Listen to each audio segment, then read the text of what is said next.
The Narcan. What's up, everybody? First.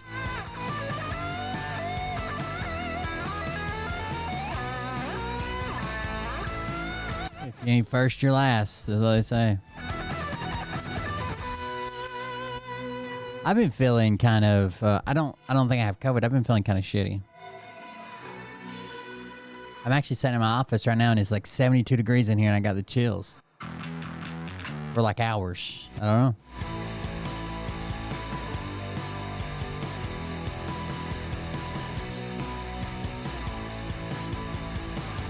Good, Atsuko. Good.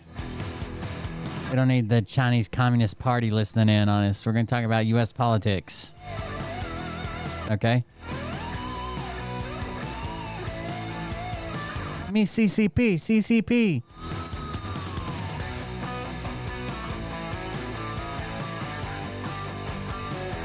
We get it.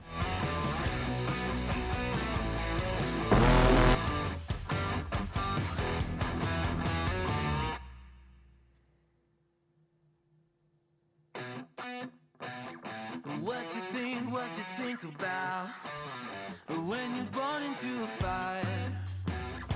Let them burn it out. Sell them to the richest buyer. They wanna let the world decay. They tell us lies and fade away. We feel betrayed. We were raised to lose the race. Wake at the back of the pack, kill it anyway. Listen up now, because we're never dropping out. Beat the odds, beat the big house. The brains are bigger than the doubt. We've been thinking for ourselves, never let the truth fade away. This is bigger than ourselves, we won't let the world burn away. We feel betrayed. We were raised to lose the race. Wake at the back of the pack, kill it anyway. To blame. Hate They still haven't found the shooter in Kentucky. mistakes. Wake at the back of the pack, kill it anyway. Atsuko. That's a very good question. When you were little and playing in the sandbox, did your parents tell you, be careful, dig a hole deep enough, you'll end up in America?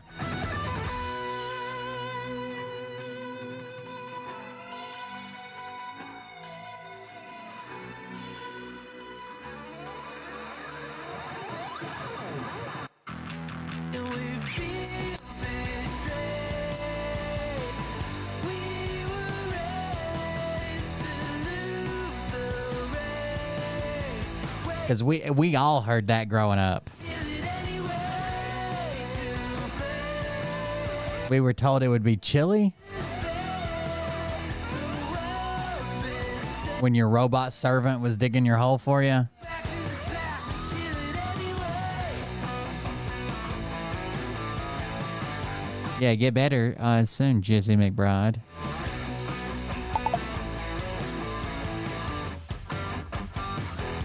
You'll end up in China with Itsuko. That's what they used to tell me. And I'd be like, who the fuck is Itsuko? But I can tell you. That doesn't make any sense. Parental figures. Hey daddies, it's me, the Linda Binda from TikTok. I wanted to make this video because I wanted to thank you for watching Cold Beer Confessionals with Will Bird. I think that's just incredible. I've watched a few episodes and I'm just like very intrigued. But you know what I'm most intrigued in is Big Daddy's meat stick. I heard that it's very thick, like a good old German sausage. You know, Linda and her coochie loves that. Oh, never mind. Let's not go there. Anyways, I hope you have a good show and enjoy That's it right, Wisconsin. as you can. There's a lot of weird things that go on, especially when it comes from the realm of Linda Bindaland. So, enjoy the show. Thanks for watching. Peace out. Oh, welcome, everybody. I'm Will Bird. This is Cold Beer Confessional. Thank you for joining us. The manhunt enters second week in Kentucky. You guys think he's dead? I'm just curious. I think he might be dead. Why would he leave his primary weapon behind? Yeah, I don't know. It seems like somebody would have found him or spotted him, or thermals. Like there's like they got air support. Second week, he's already been out there a week, so we're coming up on day 8 and 9 or something like that after midnight.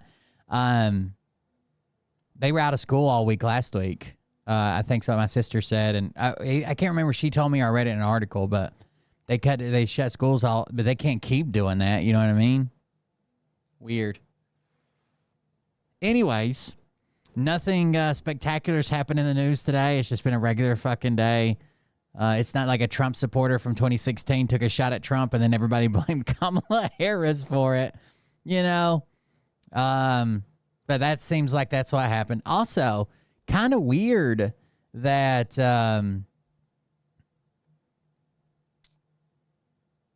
this guy clearly had a plan no matter what it took for that area, right? Because this wasn't on his official schedule. He didn't announce it. He didn't say he was going to go play golf. No one knew. He just showed up with a motorcade. So either one, he had a plan to do this no matter what at the golf course, or two, he had a plan to do it in Florida and was following the motorcade around. One of the two, or like saw the motorcade or something. And they said he had, so earlier, what I heard earlier was the guy had an AK-47 near hole 5 of the golf course, and Secret Service saw him and just started shooting at him. Who knows? A weird day. Also, Trump won't condemn bomb threats.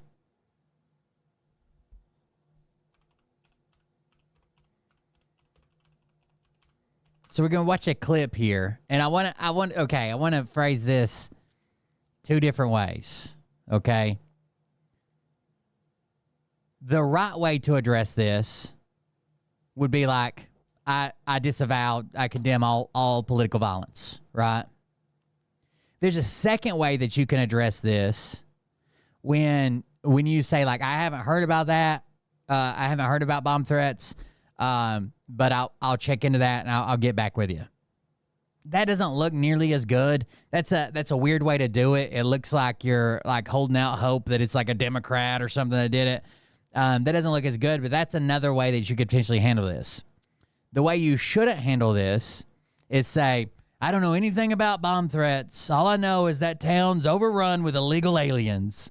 Because one, they're not illegal aliens. Two, it's not true. And three, you just pushed right past the bomb threat portion of it. Listen to this. Do you denounce the bomb threats in Springfield, Ohio? I don't know what happened with the bomb threats. I know that it's been taken over by illegal migrants, and that's a terrible thing that happened. Springfield was this beautiful town, and now they're going through hell. Do you denounce the bomb threats in Springfield, Ohio? I don't know what happened with the bomb threats. I know that it's been taken over by... They're not illegal. He knows that, right? They're legally there. But it doesn't help his campaign if he says they're legally there, and a lot of them were legally there when he was in office as well. Illegal migrants, and that's a terrible thing that happened. Springfield was this beautiful town, and now they're going through hell. So the bomb threats are directly related to him. Like even the governor, the Ohio governor is calling out Trump.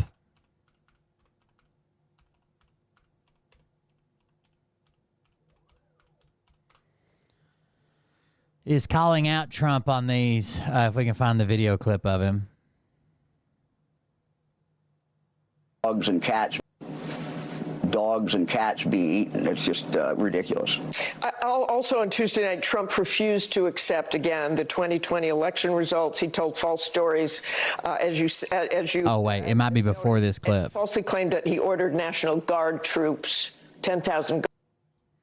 It's before that clip. That's where he supports Trump. I never thought I would have to ask, but do you see any evidence as governor of the state that Haitian immigrants are eating pets? No, absolutely not. That's what the mayor said. That's what the chief of police has said. I think it's unfortunate that this came up. Let me tell you what we do know, though. What we know is that the Haitians who are in Springfield are legal. They came. They're what? They're what? But this, because he's a very partisan person, even though he calls out Trump and JD Vance here, basically, he's very partisan. So we'll go back and watch that clip I was playing earlier. He still supports them for president, even though they're causing bomb threats in one of his towns. Came to Springfield to work. Ohio is on the move, and Springfield has really made a great resurgence with a lot of companies coming in. These Haitians came in to work for these companies. What the companies tell us is that they are very good workers. They're very happy to have them there. And frankly, that's helped the economy. Now, are there problems connected? Well, sure. When you go from a population of 58. It's the same thing every normal fucking person has said, right? Well, that is a lot of immigrants, but they're there legally. There's going to be like some growing pains. There should probably be something done with like helping people drive, helping people acclimate, some boots on the ground to like get everybody accustomed to each other, right? To break through this. But spreading the narrative to a national audience that they're there to eat your pets and they're there illegally does the exact opposite of that, right? That causes bomb threats. 1,000 and add 15,000 people onto that, you're going to have some challenges and some problems, and we're addressing those. We're working on those every single day. Primary care is essential. The other thing we're working a lot on is driving. We have Haitians who, frankly, many times have not driven before. We need to get more driver's training, and we're working on that. So these are things that we are working on. Springfield is moving forward. I've always felt that, as the governor of the state of Ohio, we want people who want to come here who are legal, where they come from another state or another country, who want to work. So Governor, let me. That is really moving forward. So we end with that clip, but it goes on to this clip. Troops on January 6th. Dogs and cats be eaten. It's just ridiculous. Also on Tuesday. It's ridiculous. Dogs and cat beating. It's ridiculous. Right? The whole story is ridiculous. Tonight, Trump refused to accept again the 2020 election results. He told false stories, as you noticed, and falsely claimed that he ordered National Guard troops, 10,000 Guard troops, on January 6th. So how do you square all of this with your support for Donald Trump? Has it softened in any way? Look, I said before, we knew who the nominee was going to be. I would support the Republican nominee for president. I am a Republican. I think if it doesn't matter, they could put Satan up there. I'm a Republican. you look at the economy issues, and these are issues that I think the American people are most concerned about, I think that Donald Trump is the best choice. So you would advise him to keep talking about that and not pets in Ohio? I think you have to, if you talk about things that people really care about and the things that are important and things that a president can have a real impact. Now, he can also. Still supports him. Still supports him. And we have JD Vance going on with Dana Bash. We are 51 days from the election, and together with their running mates, Vice President Kamala Harris and former President Donald Trump are focusing on the states that will decide the next president, with the race apparently deadlocked after what could be the only Harris-Trump debate.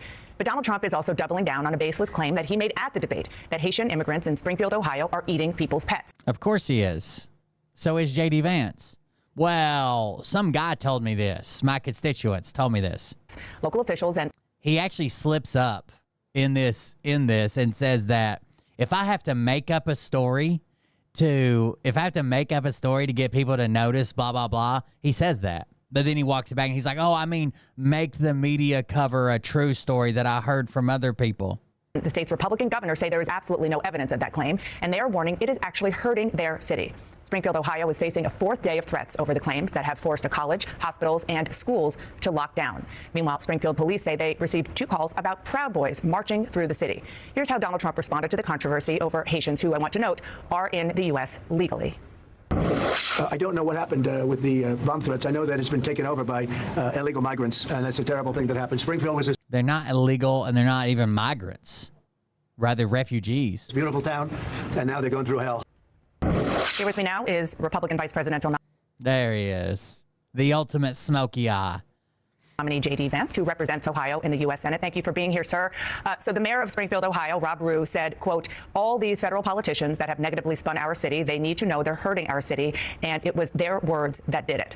I don't know why all these people are trying to shoot Trump.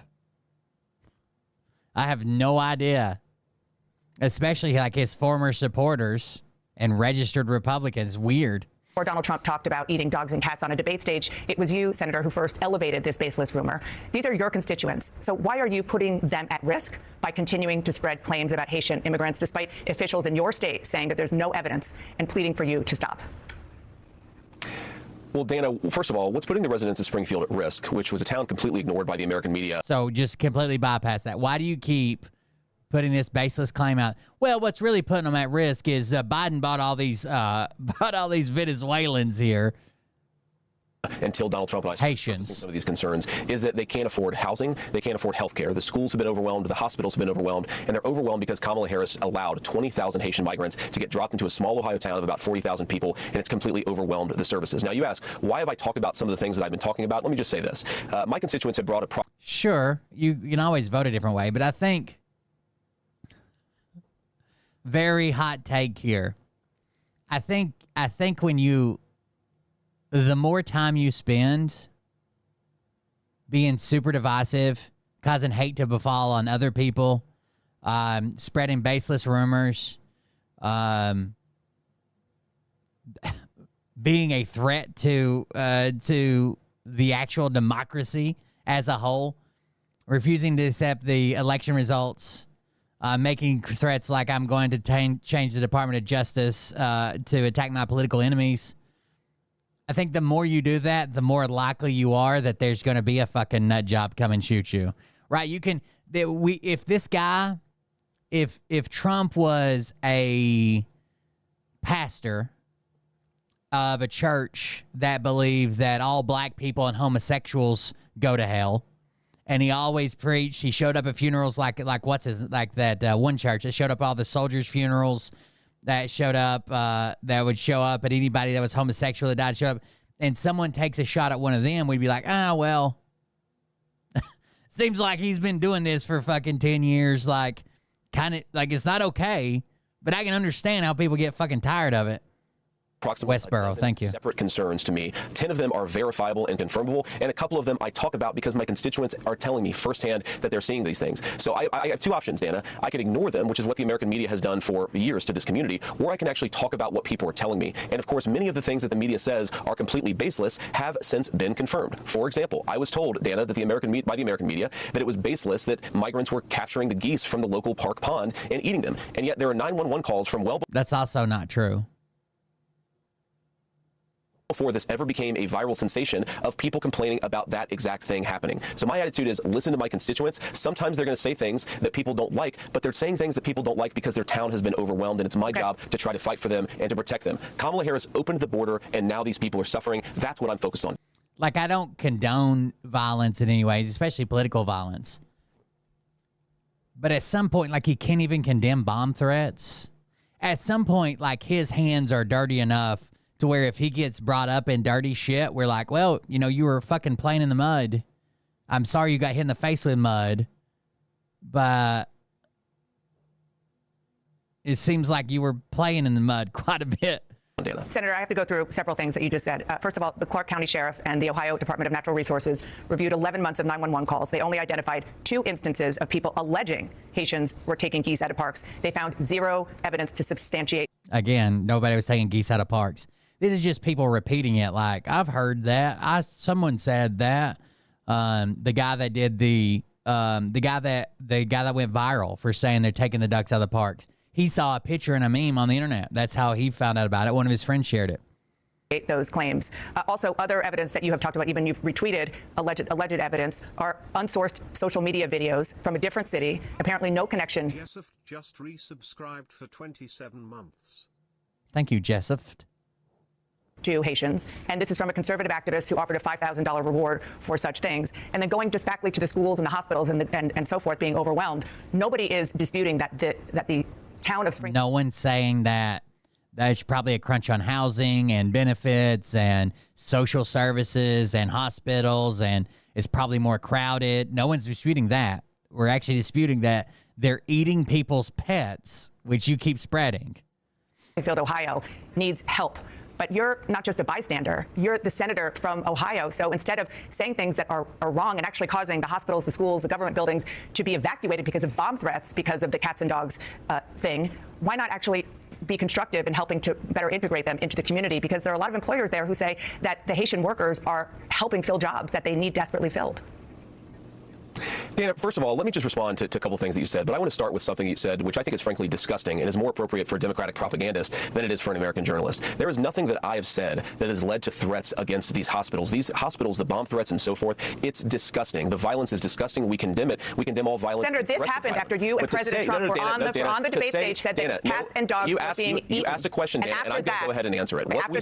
What we have said is that this town has suffered terribly under the policies of Kamala Harris. Now, you just accused me of inciting violence against the community when all that I've done is surface the complaints of my constituents, people who are suffering because of Kamala Harris's policies. Are we not allowed to talk about these problems because some psychopaths are threatening violence? We can condemn the violence on the one hand, but also... Wait a second. So if a random person came up to you and said, Donald Trump raped my daughter, you would just spout that out too at your next interview?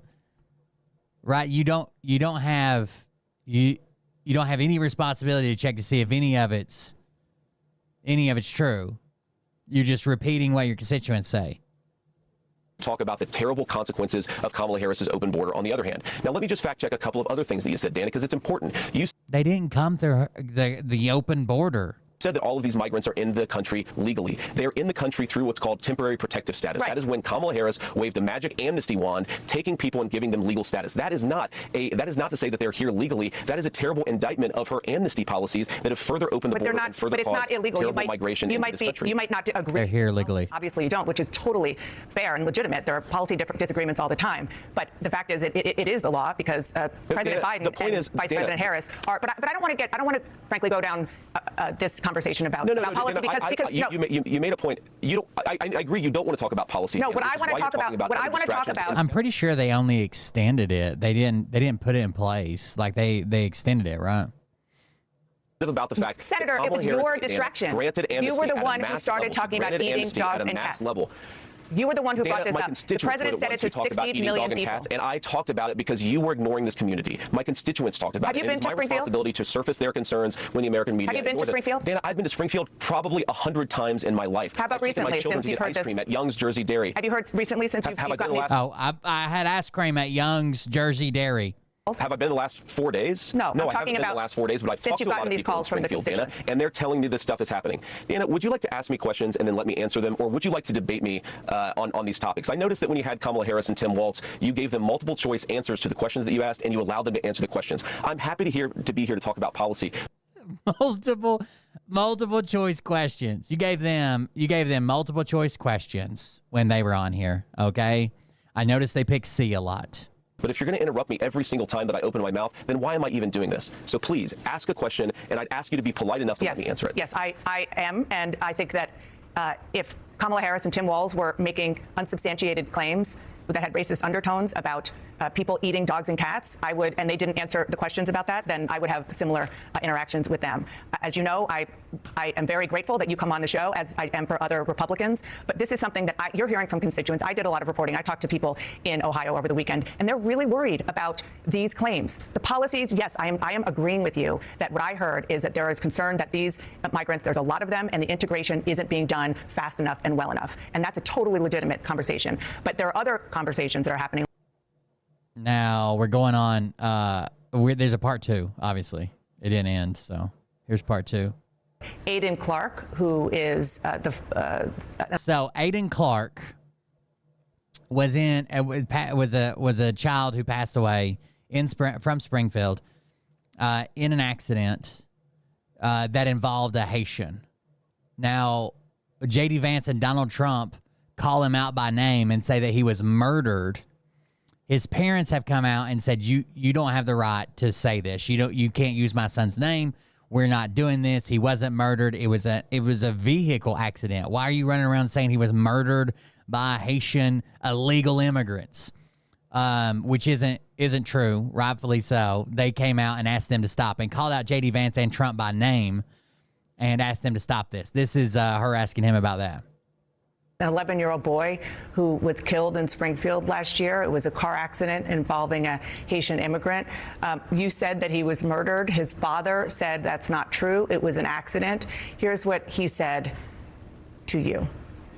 Politicians, Bernie Moreno, Chip Roy, JD Vance, and Donald Trump. They have spoken my son's name and used his death for political gain. This needs to stop now. They are not allowed, nor have they ever been allowed to mention Aiden Clark from Springfield, Ohio. I will listen to them one more time to hear their apologies. Now, she asked him pretty directly, will you apologize? So he says, I'll listen to them one more time to hear their apologies. And she asked him very specifically for an apology here. Do you think he apologizes? What do you think? Lock in, chat. Does he apologize?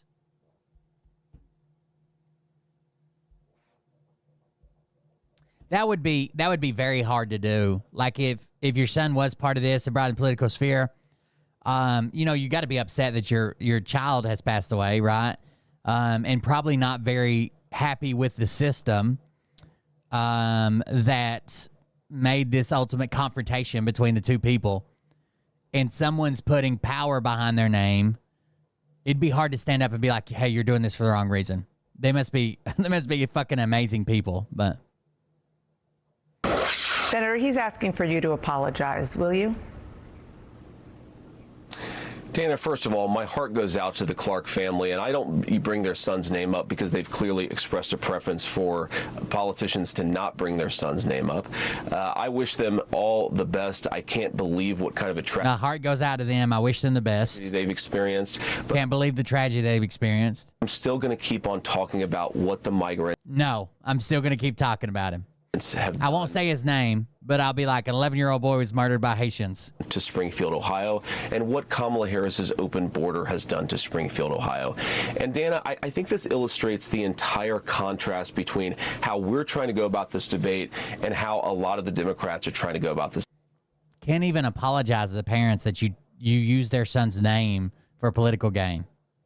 Debate. They're talking about 12 Proud Boys marching in Springfield, Ohio. They're talking about the frankly fake debunkings of a lot of these stories that are out there. I'm talking to my constituents and I'm hearing terrible things about what's going on in Springfield, and Kamala Harris's open border policies have caused these problems. The hospitals are overwhelmed, Dana. The schools are overwhelmed. The local services are completely overwhelmed. You have people who can't afford housing. Homelessness has gone up. Murders are up by 81% because of what Kamala Harris has allowed to happen to this small community. I'm going to keep on talking about that. Now, of course, we can criticize violence. We can also still talk about the problems that are happening in Springfield, and we should be able to do both those things simultaneously, Dana. Just once and for all. No, he won't apologize. He will not. He will not apologize. Again, started this in part by saying that, at which Donald Trump repeated on the debate stage, that, and he didn't say anything about the policies that you're talking about. He just said Haitians are eating dogs and cats. Can you affirmatively say now that that is a rumor that has no basis with evidence? Has no evidence.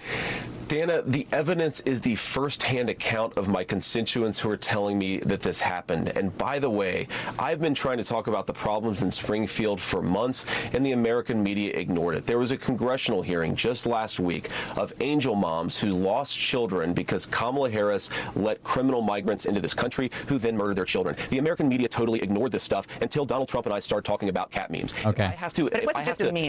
Listen very closely. Donald Trump started talking about cat memes. Listen very closely to what he says here, okay? I slowed it down. country who then murdered their children. The American media totally ignored this stuff until Donald Trump and I started talking about cat memes. If I have to, create stories so that the American media actually pays attention to the suffering.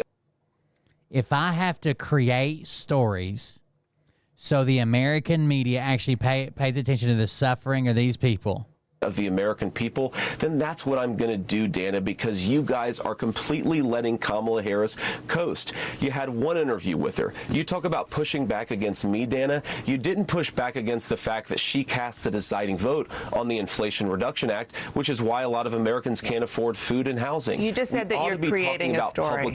Wrong. Policy.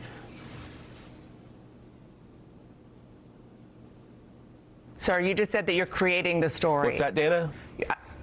You just said that this is a story that you created. So the eating dogs and cats thing is not accurate. Dana, it comes from firsthand accounts from my constituent. Oh, okay. I say that we're creating a story, creating the American media focusing on it. I didn't create 20,000 illegal migrants coming into Springfield thanks to Kamala Harris's policies. Her policies did that, but yes, we created the actual focus that allowed the American media to talk about this story. And it's not a normal thing. Haitians don't normally kill animals. Suffering caused by Kamala Harris's policy. Especially pets. Haitians have pets. Do you condemn the Proud Boys, even if it's just 12, even if it's just one marching in Springfield? Do you condemn the Proud Boys, even if it's just 12, even if it was just one? Do you condemn them marching in Springfield? Dana, I condemn all white supremacists. I'm obviously not. I'm married to a non-white person. I don't like these people, but I think that we have to keep our focus not on 12 marchers going down. So don't pay attention to them on the street, but on the fact that thousands of residents have had their lives destroyed by Kamala Harris's policy. I find this very unusual, Dana, that the American media is more interested in a bunch of losers marching down the street than they are in the fact that Kamala Harris has made these people's lives worse. I'm not talking about 12 Proud Boys. I'm talking about 40,000 residents, 40,000 constituents of mine, many of whom can't afford housing and food because of Kamala Harris's open border. That is what I want to focus. Yeah, he doesn't want to get into details. Trump supporters have been calling him out as a race mixer. The media's attention on. We're going to keep on doing it because I think the American people deserve a government that puts their interests first.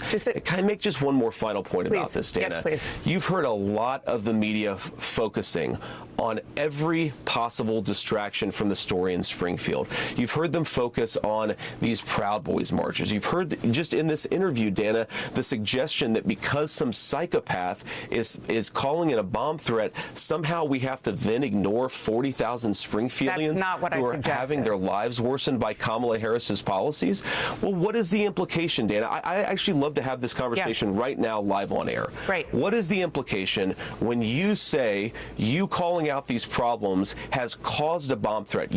That's not what he said. That's not what she said. She said exactly what the governor of that state said. Accused me of causing a bomb threat. Doesn't that mean you should shut up about the residents of Springfield? Don't you realize you're engaged in basic propaganda to silence the concerns of American citizens? I was quoting the actual mayor of Springfield, Ohio, begging after the bomb threats, begging federal officials, to please stop putting negative attention on his city. And I'm not talking about the policies. I'm not talking about the very real challenges that Springfield has. I'm talking about baseless rumors about Haitians eating dogs and cats. And that, after that was said on a debate stage, that is when these bomb threats started. And that is a fact. Senator, I just want to move on. I have two other quick issues separate from this that I want to talk to you about. Dana, go ahead. Again, please go ahead. I think this is actually an important conversation. Okay. Look, the Springfield mayor, he's dealing with a lot of terrible things. I certainly sympathize with the guy, and we're going to try to help him out. But he did not accuse me of inciting a bomb threat. He just didn't.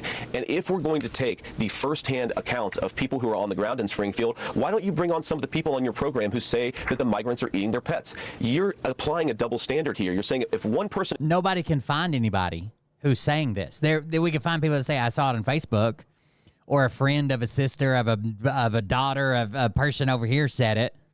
Accuses JD Vance, I'm going to take that person's you have word somebody as the who's gospel. That one guy that claims that he saw the police pull over a van with hundreds of pets that were all that the Haitians said, we're going to eat them. This is our van full of pets that we're going to eat. But there's no police report. The police denied. Everybody else around it denies it. There's that guy. That the migrants are eating their pets. You're applying a double standard here. You're saying if one person accuses JD Vance, I'm going to take that person's... The fucking Trump supporters right now are sharing a video on Twitter of some of their neighbor. I don't even think it's in Springfield, of their neighbor roasting a lamb. I don't know if you've ever seen a lamb being roasted over a fire. Hold on.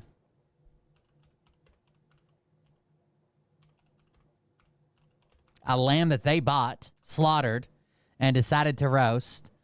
They're sharing a video of it, claiming that it's somebody's cat.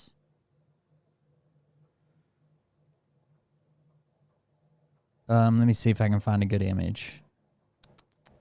Saying, oh, there's no proof. Look at this. And it's like some dude creeping around the corner watching a family cook a lamb over a fire, like in a traditional way, like on a spit.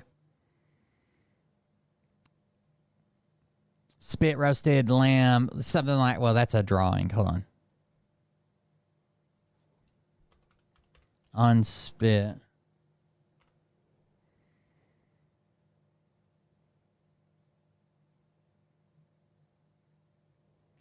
So it's hard to tell. It's really hard to tell any animal, I guess, apart from other animals once they've been slaughtered and butchered and shit.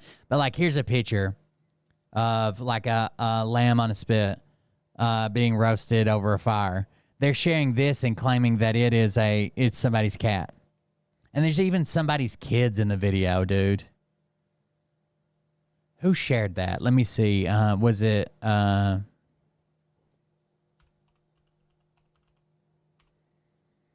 Was it Brian Krasenstein?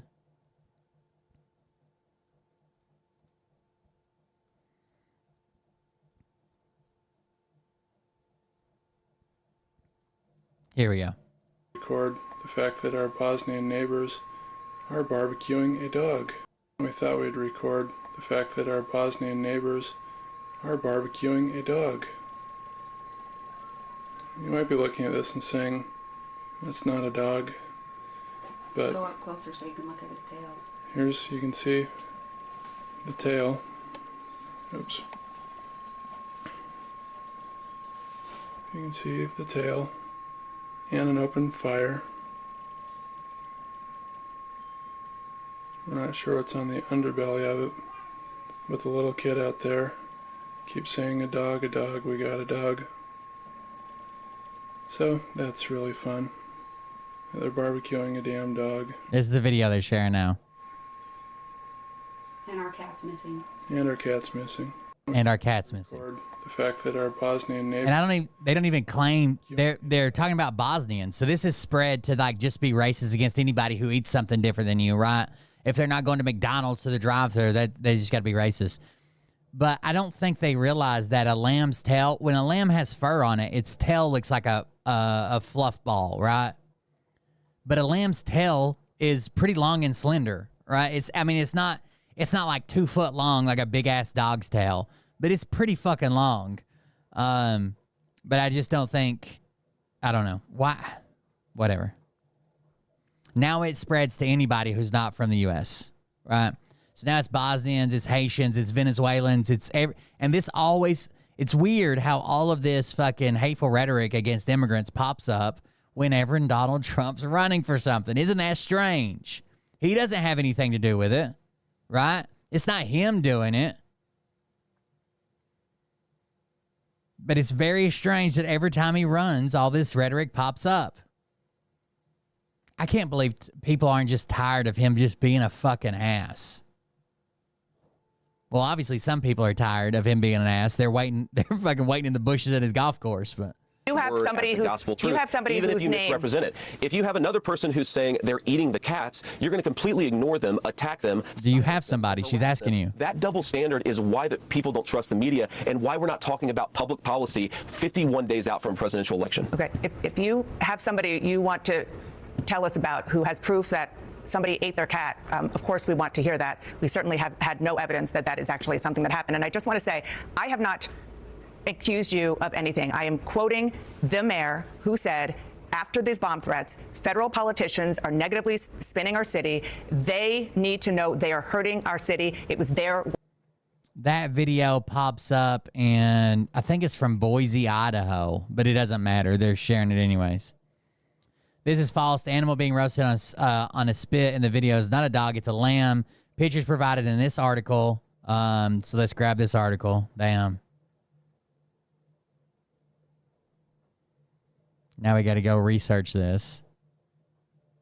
Though frequently docked, a lamb is naturally born with a longer tail.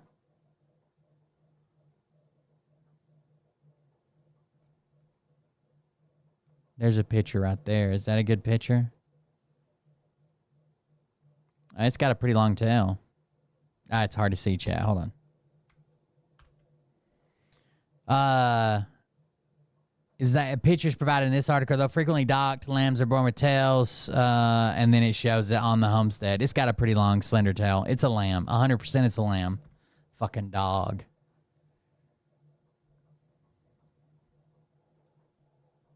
Words that did it.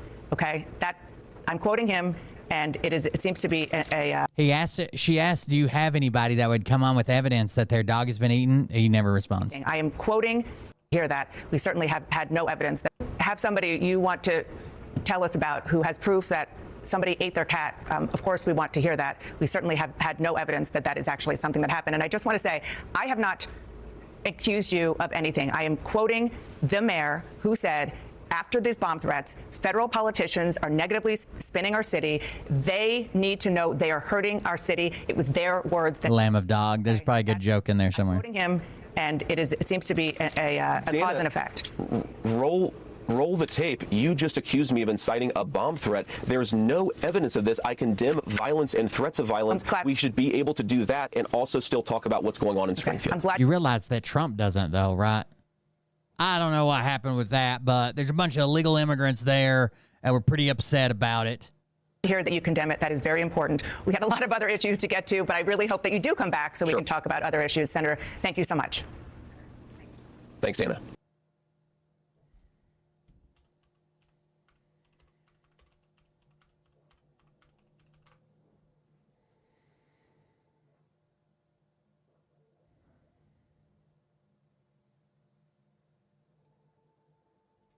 Springfield mayor.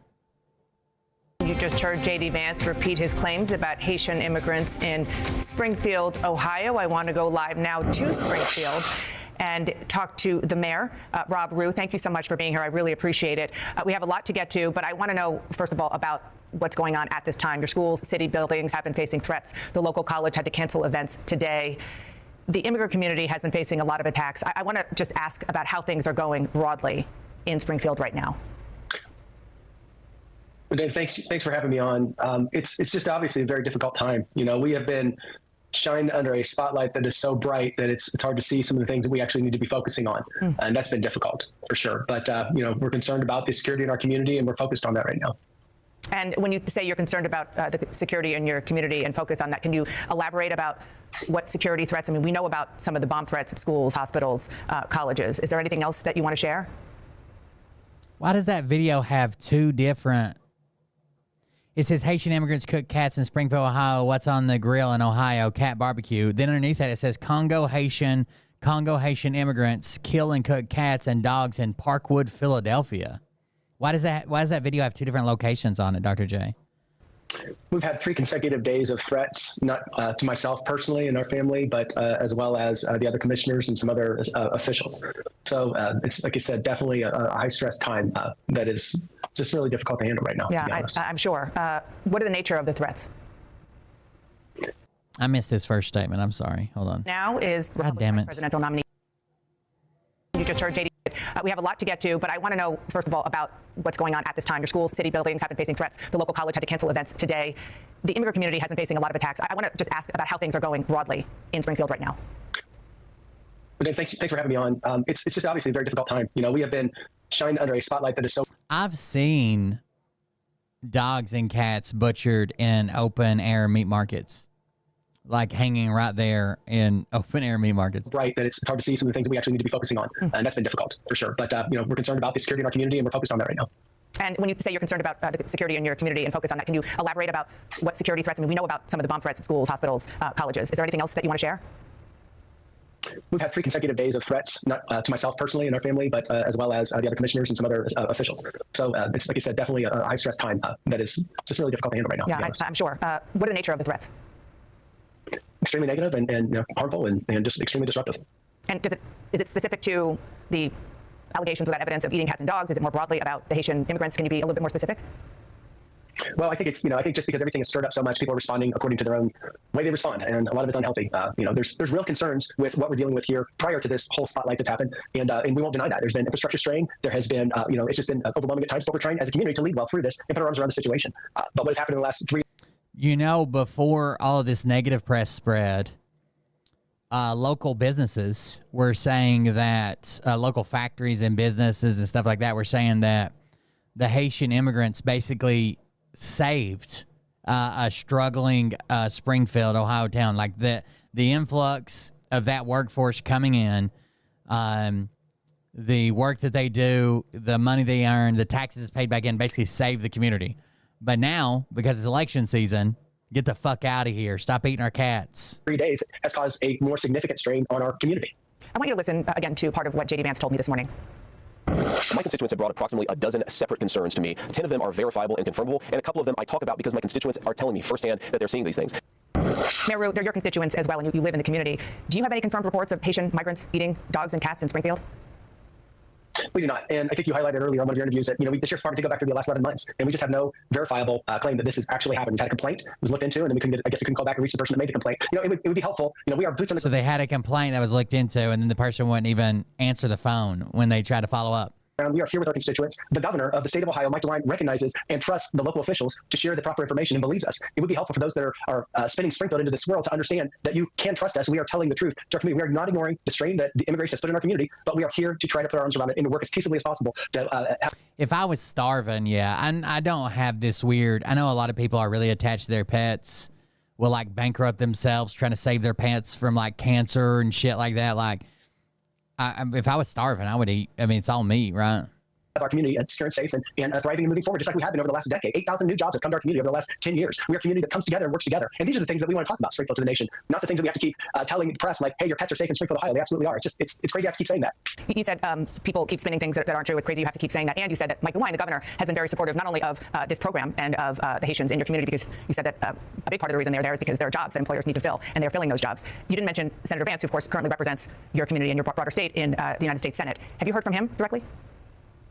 I have not heard from him directly. I believe somebody within his office has reached out to the city more than once. So I've not had a personal conversation with either of the candidates or Vince, and that's fine. What we do need is we need peace and rest in our community. We need to be able to focus on the concerns that we've had here and also how we're moving forward as well. When you said something about Governor Mike DeWine's been supportive of the program, Governor Mike DeWine has been supportive of what we're going through and has helped us with resources and coordinated efforts to help secure our community. As any governor in any state should be looking after the cities and the communities if there is help needed in the local municipalities. When you were speaking to a local affiliate there this week, you said all these federal politicians. Why did you say that so weird? What are you admitting to? No one says it like that. I accidentally had cat meat in my mouth in a lab. What are you...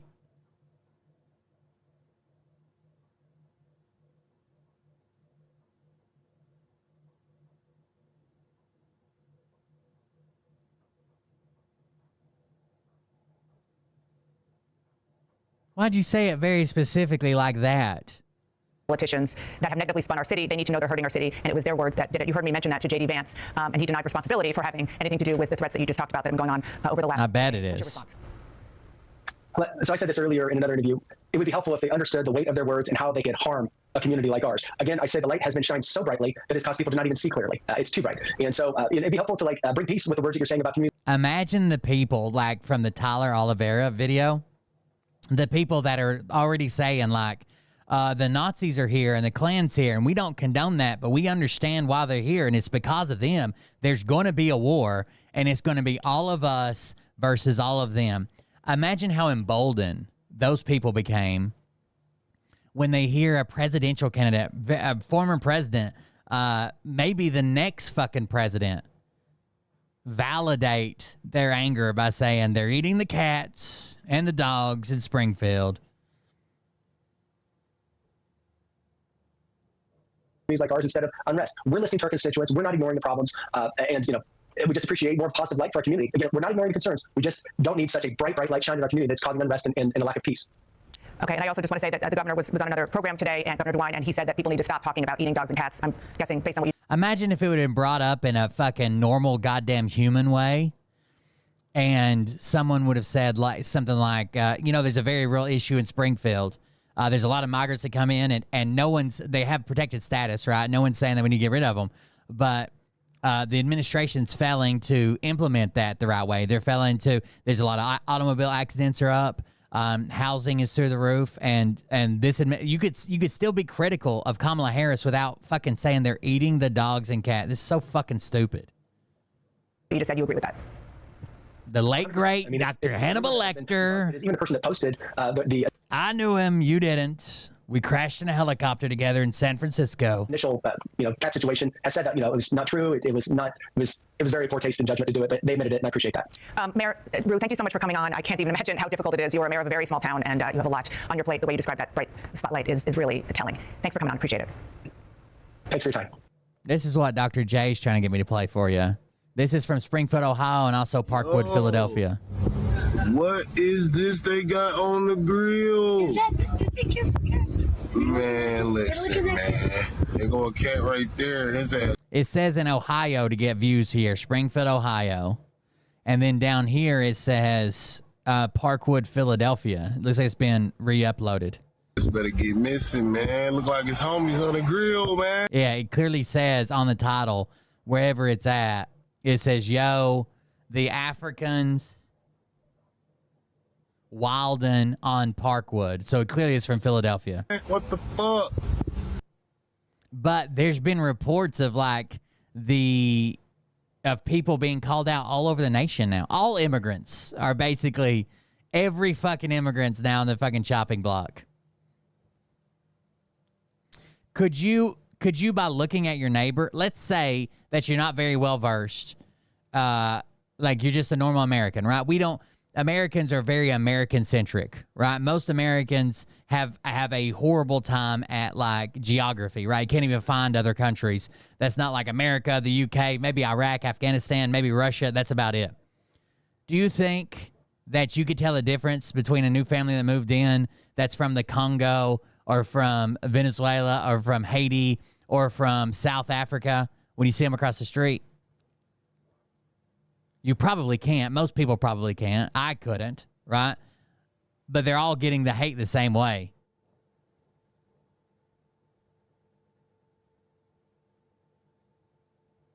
This is like a press conference with the mayor. Yes. Here we go. You know I'm old. Do you need names repeated or anything, or we're all good with that? Do you think Donald Trump cares about any of these people that he's made their lives orders of magnitude harder, more difficult for them?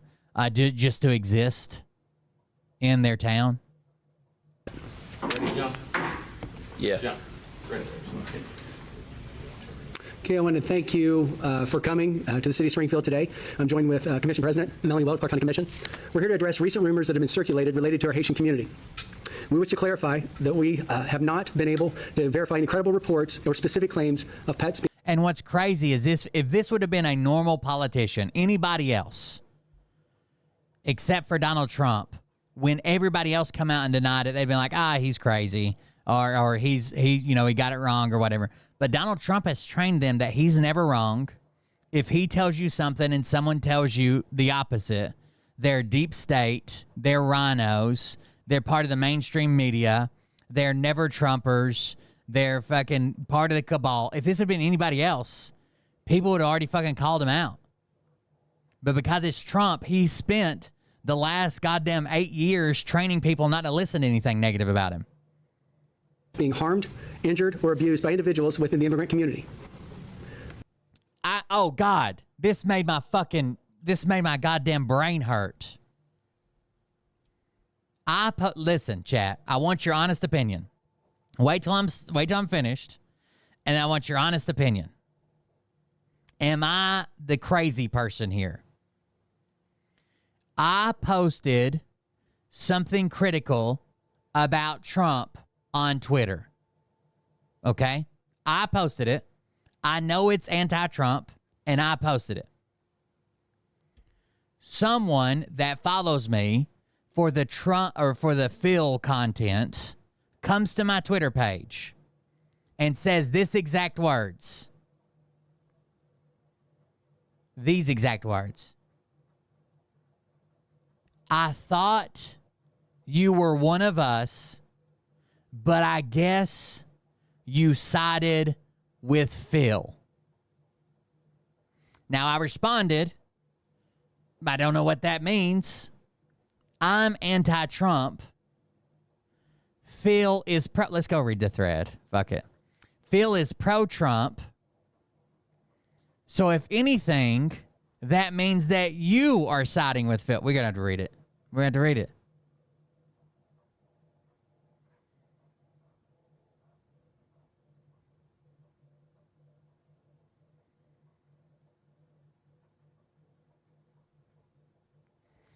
This person would rather fucking die than admit that they align politically with Phil. This is what I hate about the Phil haters. They still believe all the rumors he spreads, most of the QAnon conspiracy, everything about Trump. They just hate Phil. They just hate Phil. They love what he says. They just hate Phil. Here we go. So just voting for Kamala is now cheating somehow. Now, this is an old post, and I didn't even see that it said satire down here at the bottom, but somebody pointed that out to me, okay? So this, I don't guess this is even a post from Trump. Anyway, she said, thought you were one of us. Guess you sided with Phildo. I said, haha, Phil supports Trump while gagging on his cock. I do not. Well, that's your choice. Thought you did as you associate with those who do support Trump. No matter, you do you. Good day, be well. And I said, right, like Phil.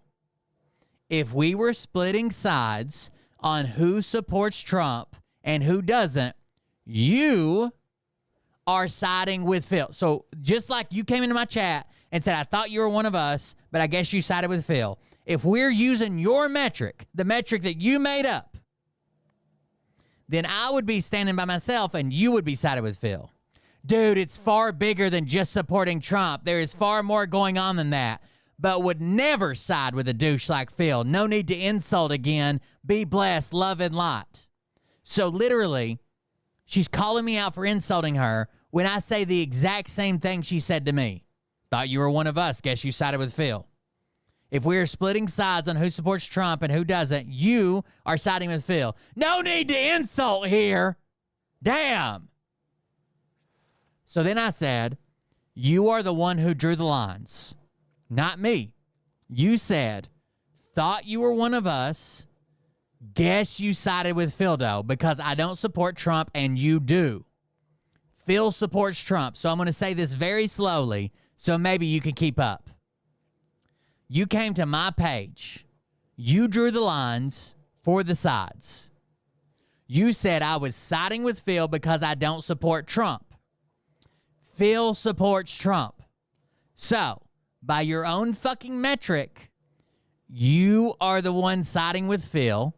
And when I say the very same goddamn thing you said to me, it's suddenly no need to insult?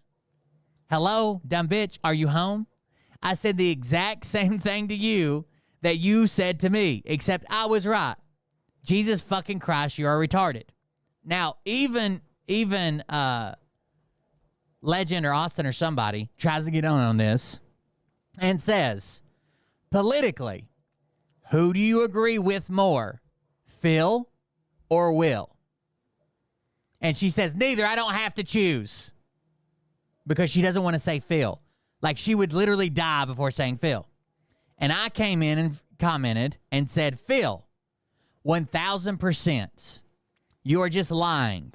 Phil clearly supports Trump for president, as do you. You don't have to lie. The question was politically. Jesus Christ, y'all can't even engage in a normal conversation. She responds with, dude, you have serious issues and need many, many years of therapy. So this is my last post. Why can't you just admit it? If we split the sides on who you supported for president or any other political issue in 2024, and there's only 3 people were there with you, Phil, were there, were you, Phil, and I. So we're splitting this on 2024 political issues and president. And there's only me, you, and Phil there. Who would be standing together and who would be alone? It's so funny to watch people talk so much shit about Phil, accuse me of being Team Phil for not supporting Trump, but would die before they admit they have the exact same political beliefs as Phil. Why can't they do this? They can't even say, like, Phil's a pedophile, but we both support Trump. They can't. It breaks their fucking mind. Of course, she has all the political beliefs that Phil has. 100%. That's how she found Phil. Proof, Kamala Harris admitting she's Indian, not black in 2020. Making hydrochloroquine. These Trumpers think we care about the Constitution. If you use Pornhub, you support this. It's so beautiful I could cry. Trump falsely claimed during the presidential debate Tuesday that protesters took over a big portion Seattle during the Capitol Hill organized protests in 2020. If you're disgusted seeing videos of Satanists eating and sucking the blood out of live cats, brace yourselves. They're also doing this to children, including babies and toddlers. They 100% align. They 100% align. But they cannot say, politically, me and Phil are exactly the same. They can't say, if we all were standing in line and that you had to pick Trump or Kamala Harris, me and Phil would both pick Trump. They can't say that. They can't say anything. She's a fan of Script Keeper. Like, of course that, it's funny because it's like the Spider-Man meme where they're all standing around pointing at each other. And then to come to my page and say, you don't support Trump? I guess you liked Phil. Y'all are on the same team, not me, motherfucker. How wild is that?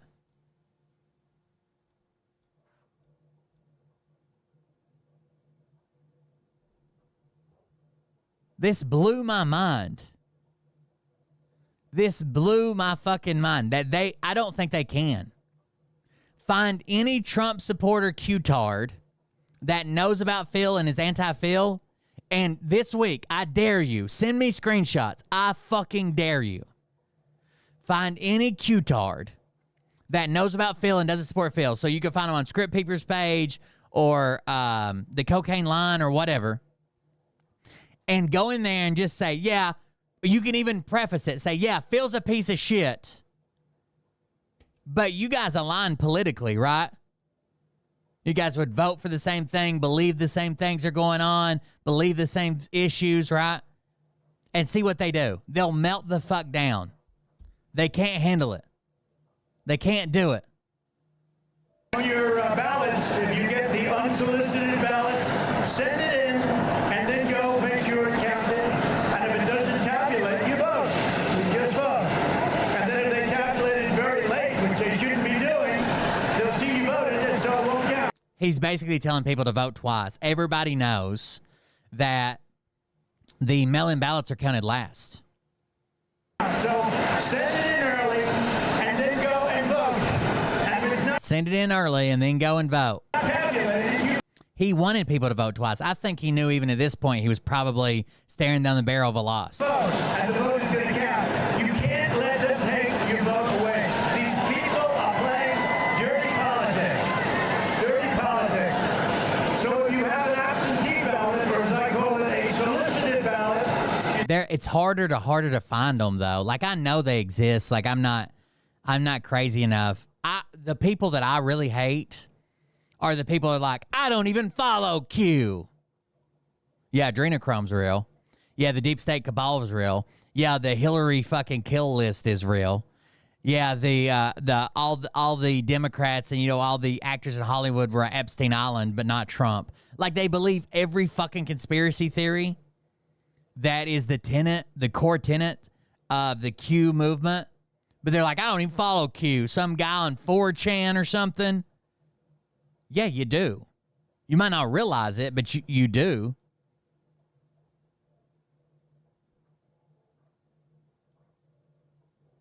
The news story regarding a cat being killed and consumed did not originate in Springfield. It actually involved a Canton woman who was arrested for animal cruelty last month. Rumors like this are taken away from the real issue. 3 hours away. Canton is 3 hours away. The video that everybody's sharing of the woman in Canton, she was born in the U.S., lived in Ohio all of her life. I don't even think she's left the state of Ohio for more than like a vacation, right? She's never lived out there. Yeah, all of that. All of everything, 3 hours away, all of that was from Canton, and they try sharing the same thing. Issues such as the issues involving our housing, our school resources, and our overwhelmed healthcare system.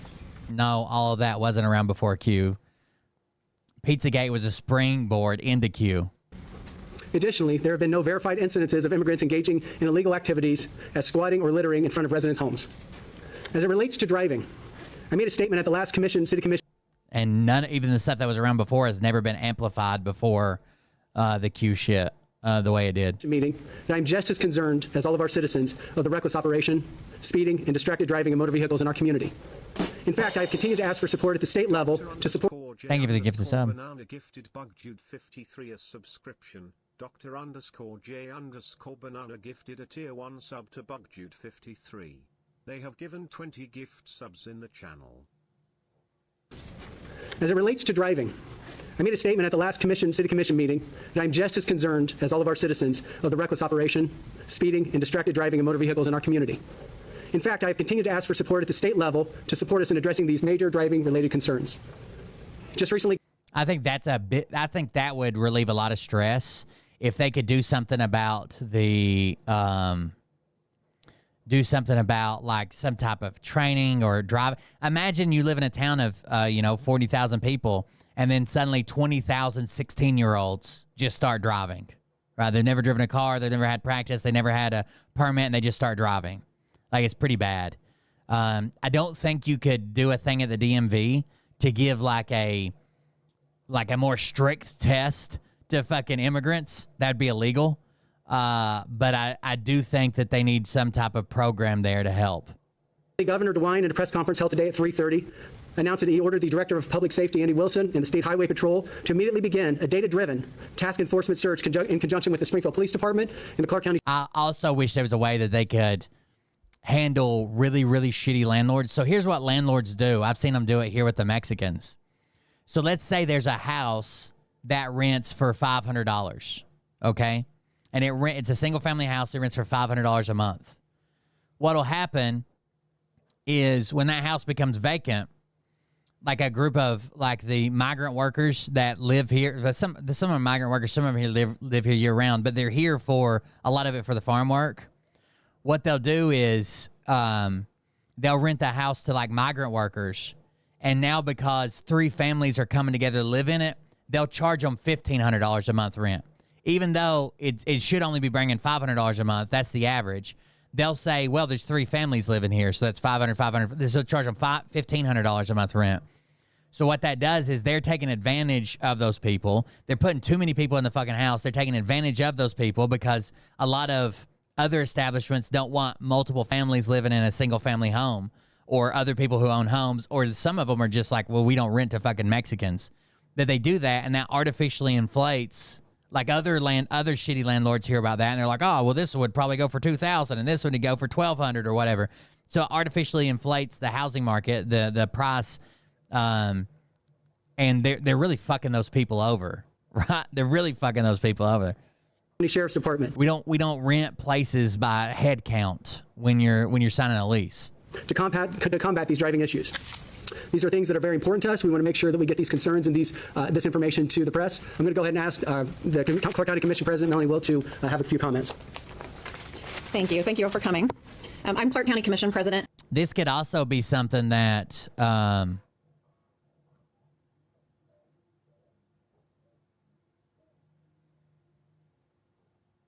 they're not illegals. How the fuck would you know the people in my story are fucking illegals? They're not illegals, and neither are the vast fucking overwhelming majority of the Haitians in Springfield. That's just a lie. But in my story, they're not illegals. I don't know. I know probably out of thousands and thousands of fucking migrant workers I've met when I worked with Scott's Farm and grew up with his kids and shit. All of them are here legally. Melanie Wilt. I'm a lifelong resident of Clark County, and I've chosen to raise my family here, build my business here, and give back to the community as a public servant. Our growing economy and affordable housing brought an unexpected surge of Haitian refugees to work over the last few years. The challenges with this are real, and I'm confident that our Springfield grit will produce the solutions we need.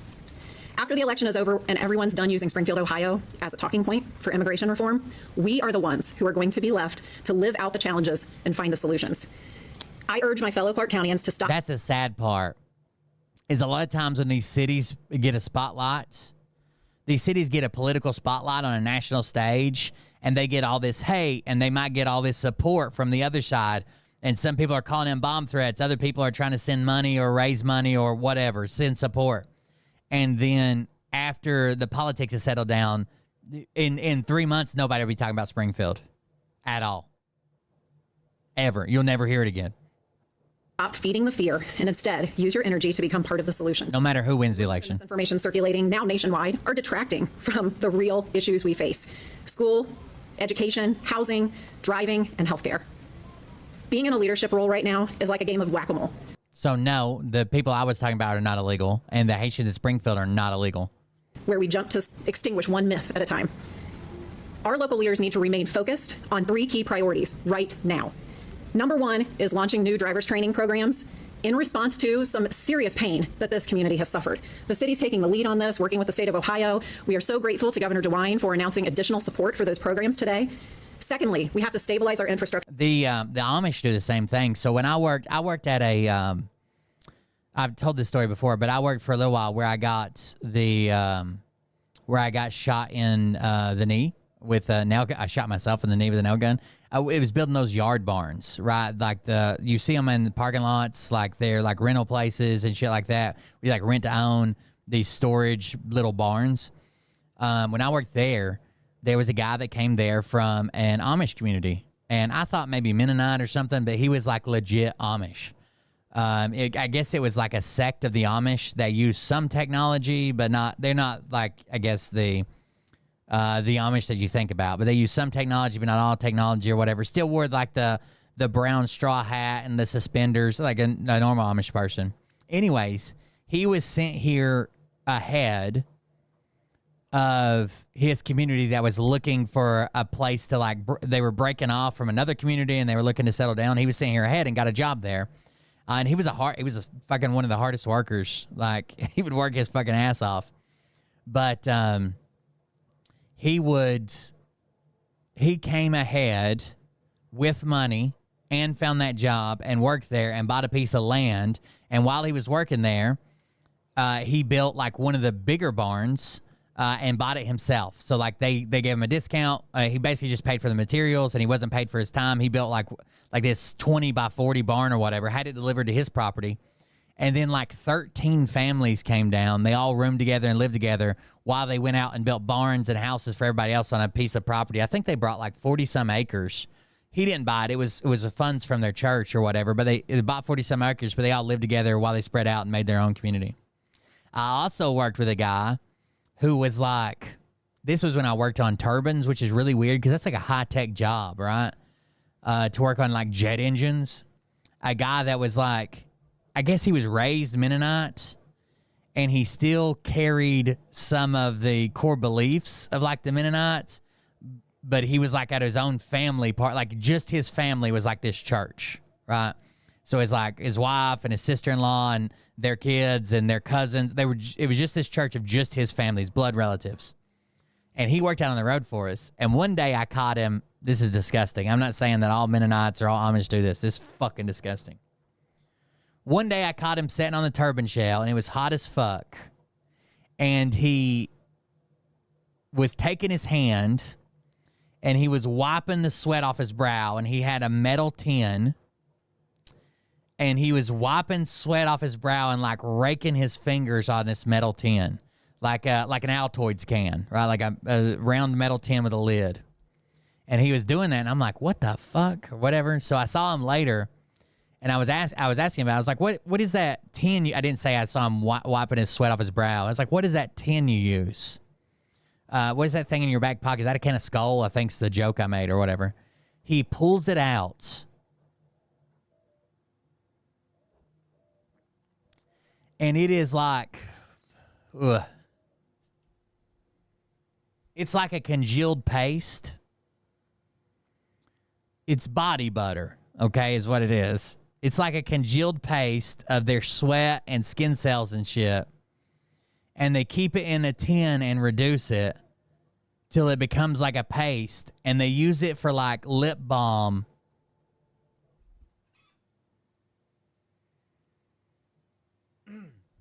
Like chapstick, or like where like he would put it under his eyes so he wouldn't get windburnt and so he wouldn't get windburnt and shit. And he would just smear that shit all over his face, and it was like a thick, like, you could smell it. It had hairs in it. It was what? This guy was also, I don't know how I want to say this.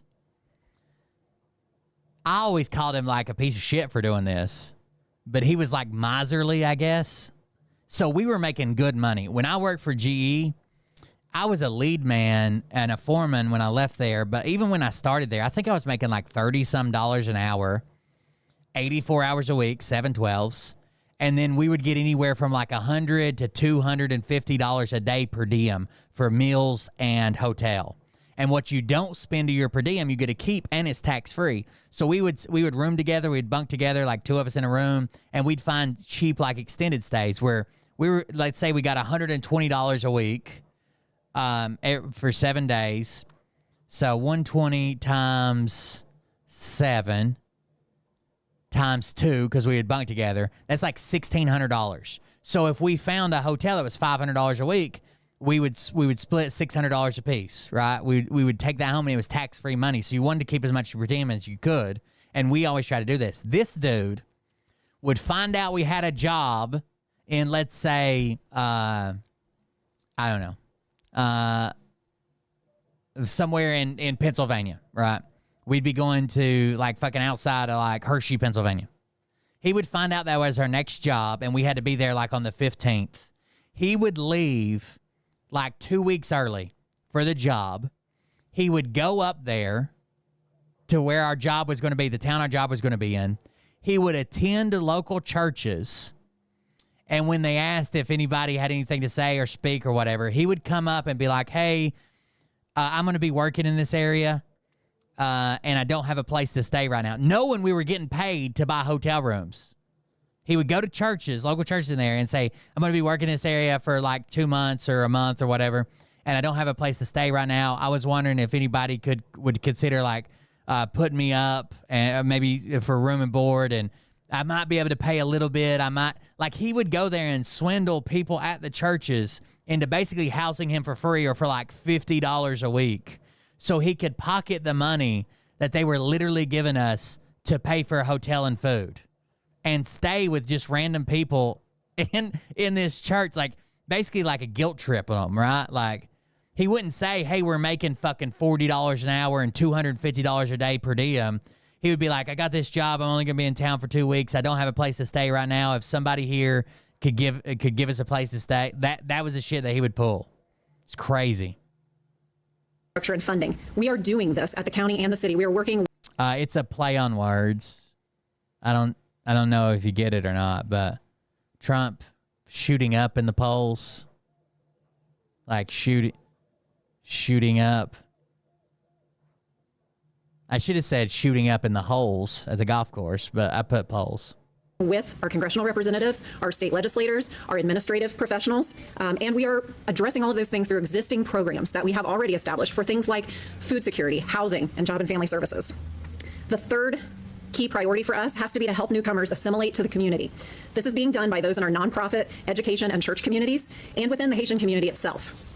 There are many compassionate people in this community. You're probably not going to get a straight answer out of the person you're pressing for like, Why are they? He's just repeating what he heard. He sees people that are not born in the United States. They're clearly foreign, and then he's heard that they're all illegal. So he has no proof that they're illegal. He's not out doing fucking ID checks. He's not fucking talking to the people. He's just saying that. Community who are humbly and quietly working to respond to the situation. I think he left all the time. Then he just suddenly pops up later with some other thing that Trump said recently. As a leader in this community, I want to remind my fellow citizens that it is not okay to harass our neighbors. It's not okay to harass anyone for how they drive, for how they talk, for how they look, for how they lead. We tell our kids, I'm the mother of 3 school-age kids, we tell our kids not to bully one another, and I hear adults in our community saying the most hateful things. But we cheer Trump on when he bullies people. I can't believe it. I can't believe that. I can't believe I supported him. Because I went back and looked at the shit he said, like, when I was supporting him, it was just as fucking bad. Things we caution our children against. That's not the community we are. We are Clark County, Ohio. We are Springfield, Ohio. And that is not the community we want to be. We welcome continued support and help from the state and federal governments and from each and every resident. Are you not listening to everything that's being said? They're here legally. They have legal status to be here. It's temporary, but they're here legally. Business and worker in this community. At this time, I will stop and we'll take questions, direct questions about things you've heard, things that we can help with. How do you feel about the top of the presidential ticket for the Republican Party continuing to propagate these things that have been debunked? This is not the first time these have been debunked. It was debunked all day yesterday, and yet we're still hearing. I think, let me do this. What's the guy's name?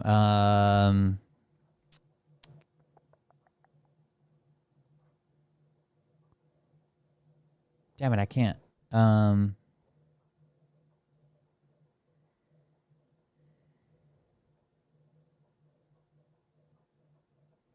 on just a second.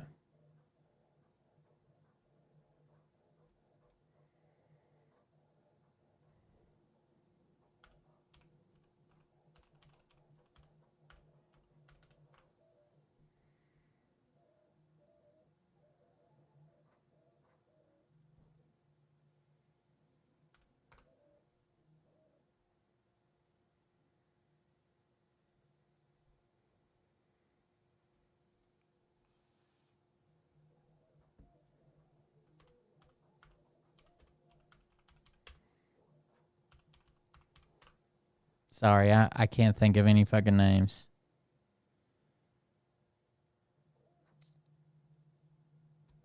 All right, I got it. I think Ryan Macbeth probably said it best.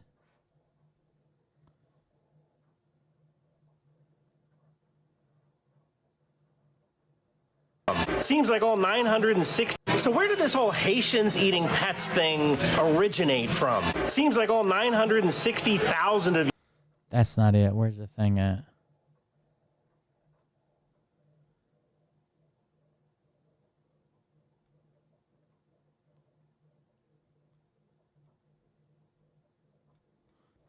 When Ryan Macbeth talks about Haitians eating pets in Springfield, Ohio. Now, this kind of came to national prominence on Tuesday, September 10th, 2024, at the presidential debate in Philadelphia, Pennsylvania, between former President Donald Trump and current Vice President Kamala Harris, where former President Trump said, In Springfield, they're eating the dogs, the people that came in. They're eating the cats. They're eating the pets of the people that live there. And this is what's happening in our country. So how did this accusation get started? It's a story of protected status immigration, Facebook misinformation, meatpacking. We're asking, how do you know? I don't know why you keep dodging this question. How do you know that they're illegally here? How could you possibly know that?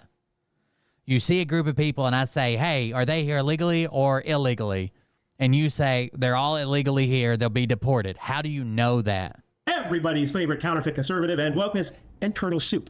And all the proof and links in this video are on my Substack page at riotbet.substack.com for free. But if you want to toss me $5, I'm sure to. It's a 60% of the people in charge of that city are Republican.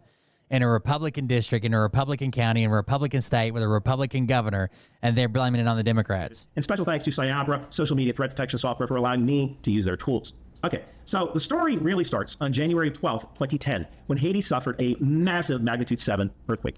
On January 13th, I wanted to see about him claiming that the post has since been taken down. This may have been discovered first by a Harvard instructor, Alessandra Carabello.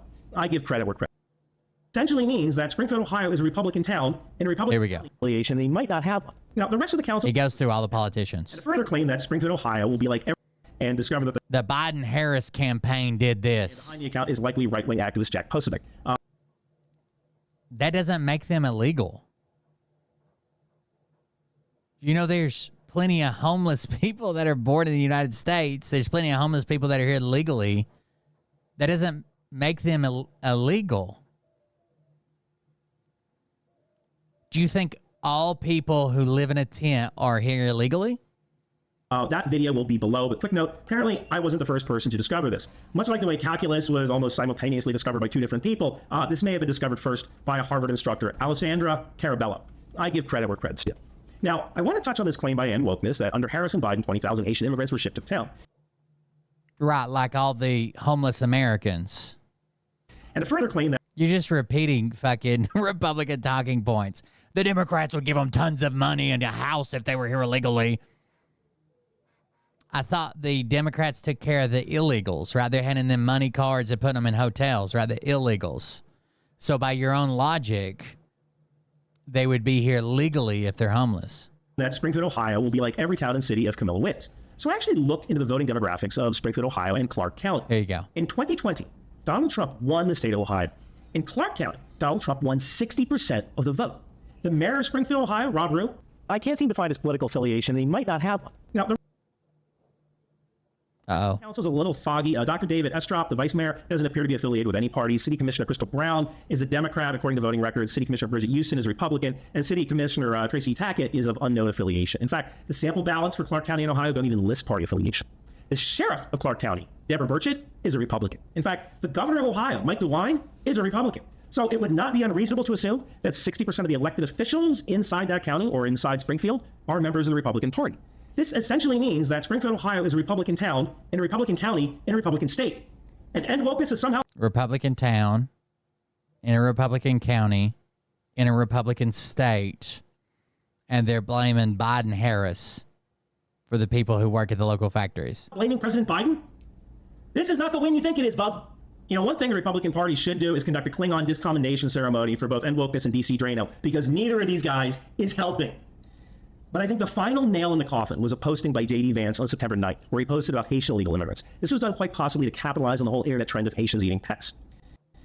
But I think the final nail in the coffin was a posting by JD Vance on September 9th, where he posted about Haitian illegal immigrants. It's not. He just pulled up. They voted overwhelmingly for Trump, and 60% of their town's government is Republican. What are you talking about? You're just lying. He just showed it.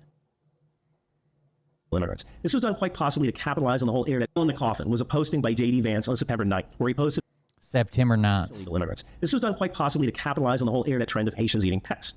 If former President Trump's aides were tuned into this pet-eating zeitgeist spread by these two counterfeit conservatives, it is certainly possible that they gave him this information to be used as an attack line. One that wasn't true, but had a component of truthiness. That's exactly what they do. But Trump said... And this takes me to emotional truth. You know, Stephen Colbert, the comedian, came up with this term, truthiness, to describe what you know in your heart to be true. I like to call it emotional truth, which is what you believe to be true rather than what... This is what it is. It's what people believe to be true, even though all the evidence points... We're doing it right now in chat. Even though all the evidence points in the exact opposite direction, the same people that'll come in here say, yeah, well, if you come here illegally, they'll put you up in a house and give you a card and money and food stamps, will also say they must be here illegally because they're homeless.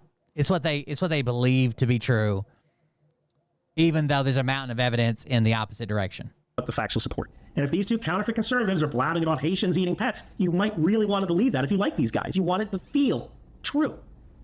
When Americans think of Haiti, we tend to think of poverty and voodoo. And when people run for office, they list like the party they align with. He just pulled up the website with all them listing what they declared themselves as. Pretty much it. Voodoo is a mix of West African spiritual practices with elements of Roman Catholicism centered on ancestor worship, spirit communication, and rituals for healing and protection.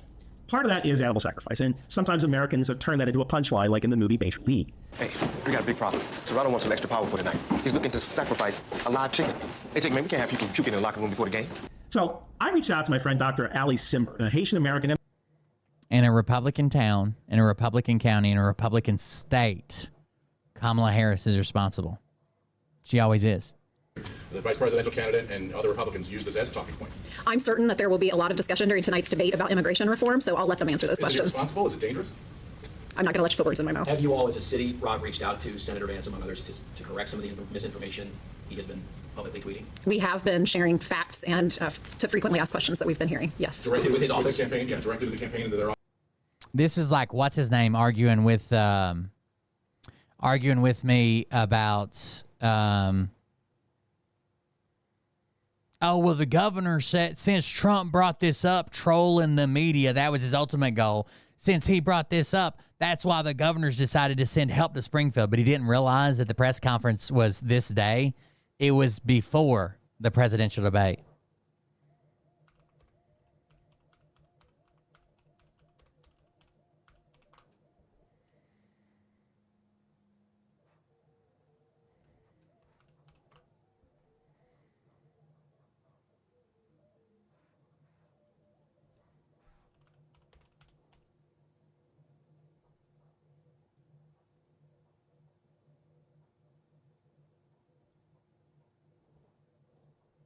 They have access to that information. So I've lived here 56 years in Springfield, and both of you guys know me. I have seen some of the Haitians who can't really drive. I was just at the barber shop a couple weeks ago when one ran into the building there on Limestone. I do think we need to look more into their driving, and I do get a lot of texts and emails about just the Haitian hate that has really got to stop here in Springfield. I mean, I think that's just, like I said, it's not us, it's not Springfield, so. So to address the driving thing, you know, those are real issues. I don't think there's anyone in this community who's not still heartbroken over the death of Aiden Clark and the bus crash that happened over a year ago. So that is why we continue to work on driver's education. There may be some reform that needs to happen at the state level. Obviously, the legislature is not in session right now, and so this is something that we're going to be asking them to address. But the city of Springfield is doing some things that have never been done before related to driver education to make some investment by the community in making a difference. For tonight's city commission meeting, what are you all doing to make sure people are heard, it goes smoothly, and then nothing gets out of hand? Well, in the same way we've ran the last two meetings, we'll be allowing public comment right in the beginning. They will have a 3-minute time limit. We will not be going back and forth, and we'll answer questions that we can at the end. And if there's any other questions we need to follow up with following the meeting, we will do that. But every person that asks a question that can get an answer, we will give them an answer. There's also been a lot of speculation and over-exaggeration about how many Haitian... I don't understand what you're going to get videos of. They're not illegal. The mayor is not a Democrat. He doesn't affiliate with any party. 60% of their city's government is Republican. They voted overwhelmingly for Trump. Like, what, you're going to get videos of foreigners and then say they're all here illegally because the government takes care of all the illegals more than they take care of Americans, but they're not taking care of these illegals because they're illegal. Immigrants are here in the Springfield area. Could you provide an actual, fact? So we have realistically been saying 12 to 15,000 immigrants is what we have counted through the health department and other agencies that we work with. Any sort of limits, Rob, on your fire code, the number of people that can be in that So we do have a fire code downstairs, so we'll limit it to the amount of folks that can safely be in the room. You want to go ahead and answer? Yeah, I do have some numbers from our Job and Family Services office to give you some indication of the numbers. Of course, the census is what provides direction for federal funding, and because the census numbers are somewhat outdated, we don't have a good system for counting how many immigrants are in our community right now. But these are the things that we do have at Job and Family Services. So I want to make sure I'm looking at the right line here. Okay, so in the county, we have roughly 51,000 Medicaid recipients in Clark. It's because he said something negative about Trump. Now they'll be like, he's a far left liberal. 6,590 of those are non-citizens. Of those who are non-citizens, 5,059, or 77%, have Haiti identified as their country of origin, and 5,587, or roughly 85%, have Haitian Creole identified as their language. We also looked at the whole state fiscal year 2024, the roughly 56,000 unique recipients of aid in Clark County in the year. 10,297 were non-citizens. And of those non-citizens, about 77% identified as Haiti as their country of origin. So that gives you some real numbers to work with, although obviously not every person who's here is seeking aid through those channels or any aid at all. And these people aren't all illegal aliens, as we've seen a commercial depicting Hermanio Joseph as an illegal alien who did something really wrong here in Springfield. There's a lot of bad information out there about refugees and immigration, and I don't know the status of every single person who is here in this community. Asked about whether the mayor is going to vote for Trump, the 54-year-old mayor says, I'm just probably not going to answer that question right now. I'm deeply frustrated with Trump and his campaign. So it seems like he was going to vote for Trump. The mayor was going to vote for Trump, and now he's not because of the shit Trump did. Yeah, he's a big lefty. He's a big lefty. But by and large, they are seeking asylum and refuge from a really bad situation in Haiti. You guys addressed the pets. What about these claims that there have been abductions or killings of wildlife in local parks or otherwise? That is absolutely false. My fellow county commissioner, Sasha Rittenhouse, is back there. She rode with the local game warden last week and asked that question, and we have it on good authority that that is an urban legend. The amount of immigrants that have come to Springfield obviously didn't happen. Of wildlife in local parks or otherwise. That is absolutely local parks. Are they killing ducks in local parks? Nope. False. My fellow Haiti. You guys addressed the pets. What about these claims that there have been abductions or killings of wildlife in local parks or otherwise? That is absolutely false. My fellow county commissioner, Sasha Rittenhouse. Yeah, but being racist is typically not, like, there are overt racists. They're like, I hate fucking black people. It's a nuance, right? It's people spreading misinformation just because they're frustrated with the housing market or frustrated with this, or like the people said earlier, they're like, well, we don't agree with the Nazis or the KKK, but we know why they're here and it's because of them. And when the war happens, it's going to be all of us versus all of them. But when you ask, did you hate anybody? They say, I don't hate anybody. It's not about color.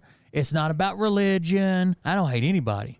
Is back there. She rode with the local game warden last week and asked that question, and we have it on good authority that that is an urban legend. The amount of immigrants that have come to Springfield obviously didn't happen overnight. The 3 goals that you guys or initiatives that you guys are launching, like the new drivers program, infrastructure funding, was that on your radar to do that before the tragic bus crash? Those aren't new programs. Those are things we've been working on and talking about, but I think it's the first time that we've spoken publicly about those being our key priorities. We've been working together on these issues for 2 years, 3 years. I don't know. The Haitian Coalition Task Force started meeting about 2 years ago, and they meet on a pretty regular basis with a lot of organizations that are interested in addressing all of the issues around us. You mentioned only some of what the governor outlined. What other help do you need from either Columbus, the State House, or from Washington on this issue to address it? Funding is the biggest, is the number one thing, because federal funding is based on population data, and we don't have good population data on immigration. We aren't accessing the federal funding that would be necessary. Same with state funding. But I don't believe that anybody's going to save us but ourselves, and the leadership to do that has to come from this community, and the wherewithal to do that has to be the grit from this community. That we are going to take the bull by the horns and find ways to solve the problems that face us. Why do so many people think that the city or county is getting some kind of kickback from these Haitian immigrants, or just immigrants, period, coming into Springfield, Clark County? That has to be debunked too, I would think. Yeah, I think that there is a general sentiment in our political environment in the world today. Yeah, but that's just not true. That's just not true. There are conspiracies, there are there's a lack of transparency, and that's just, people follow those rumors and imagine living here your whole fucking life and having all the opportunities you've had here your whole life, and then being removed from a war-torn country, given immunity to stay here because of how bad your fucking country is. You don't speak the language, you don't understand anything here, you don't have a house, a place to live, or know anybody here, and you're like, they got $800 worth of food stamps for 2 months. They're being treated better than I am. Take them at surface level. And unfortunately, I think there's also a serious lack of civic literacy that has come to play here, that there are things that I hear that I don't think a third grader would repeat. But unfortunately, we're hearing people of rumors and there. Yeah, I think Haitian immigrants, or just immigrants, period, coming into Springfield, Clark County. The city or county is getting some kind of kickback from these Haitian immigrants, or just immigrants, period, coming into Springfield, Clark County. That has to be debunked too, I would think. They're getting kickbacks for having them there. I think that there is a general sentiment in our political environment in the world today that there are conspiracies. I guarantee you Trump will end it if he gets elected. I think it's extended right now through like 2025 or something like that, 2026. But he'll do everything within his power to fucking do it. There are There's a lack of transparency, and that's just people follow those rumors and take them at surface level. And unfortunately, I think there's also a serious lack of civic literacy that has come to play here, that there are things that I hear that I don't think a third grader would repeat. But unfortunately, we're hearing people say, let's say you've lived in America all your life, all you speak is English, you had to be removed from your country, and you were inserted into the heart of China where no one spoke English. You were in a small town in China where no one spoke English. You couldn't communicate. You didn't know how to get a job. You had no house. You had no family. You had no friends. If the government helped you get on your feet with 2 months of food stamps and a cell phone that lasts for 6 months, you'd be like, well, I've got it better off than everybody else that's lived in this country their entire life. things that are, or just make things up to get a reaction. And it's irresponsible. Nothing against third graders, but can I ask the mayor? Just a second. Two things. One on the funding. If we're going to have the federal and state government write us a check right now, we would look to fund translation services so we can communicate and close that bridge, that communication bridge gap that we need to close for our safety forces, for our schools, for our hospital, for healthcare. We have a lot of emergency services. They don't know how to. They can't quickly communicate with Haitian Creole and English, so it's very difficult. So if we can close that gap, it would create a safer, law enforcement and safety department for us as well. And then I think the amount, the question about what's the speculation, why the city has to be getting something. I think just because there has been such a quick influx of individuals in our community over such a short amount of time, it looks like it was organized, but it was not organized by the government. We have not received one dime for immigrants coming into our community. Not one. Sir. As the mayor of Springfield, and the namesake speaks for itself behind you, forward together, this is your opportunity, mayor, with all the media here, to put at ease your voters, your taxpayers of the city of Springfield, that this too will pass. Mm-hmm. Would you reiterate on that for your citizens as well? Well, I think the important thing is we need to come together as a community. And this all happened before the debate, by the way. This is what there's all the memes on the internet.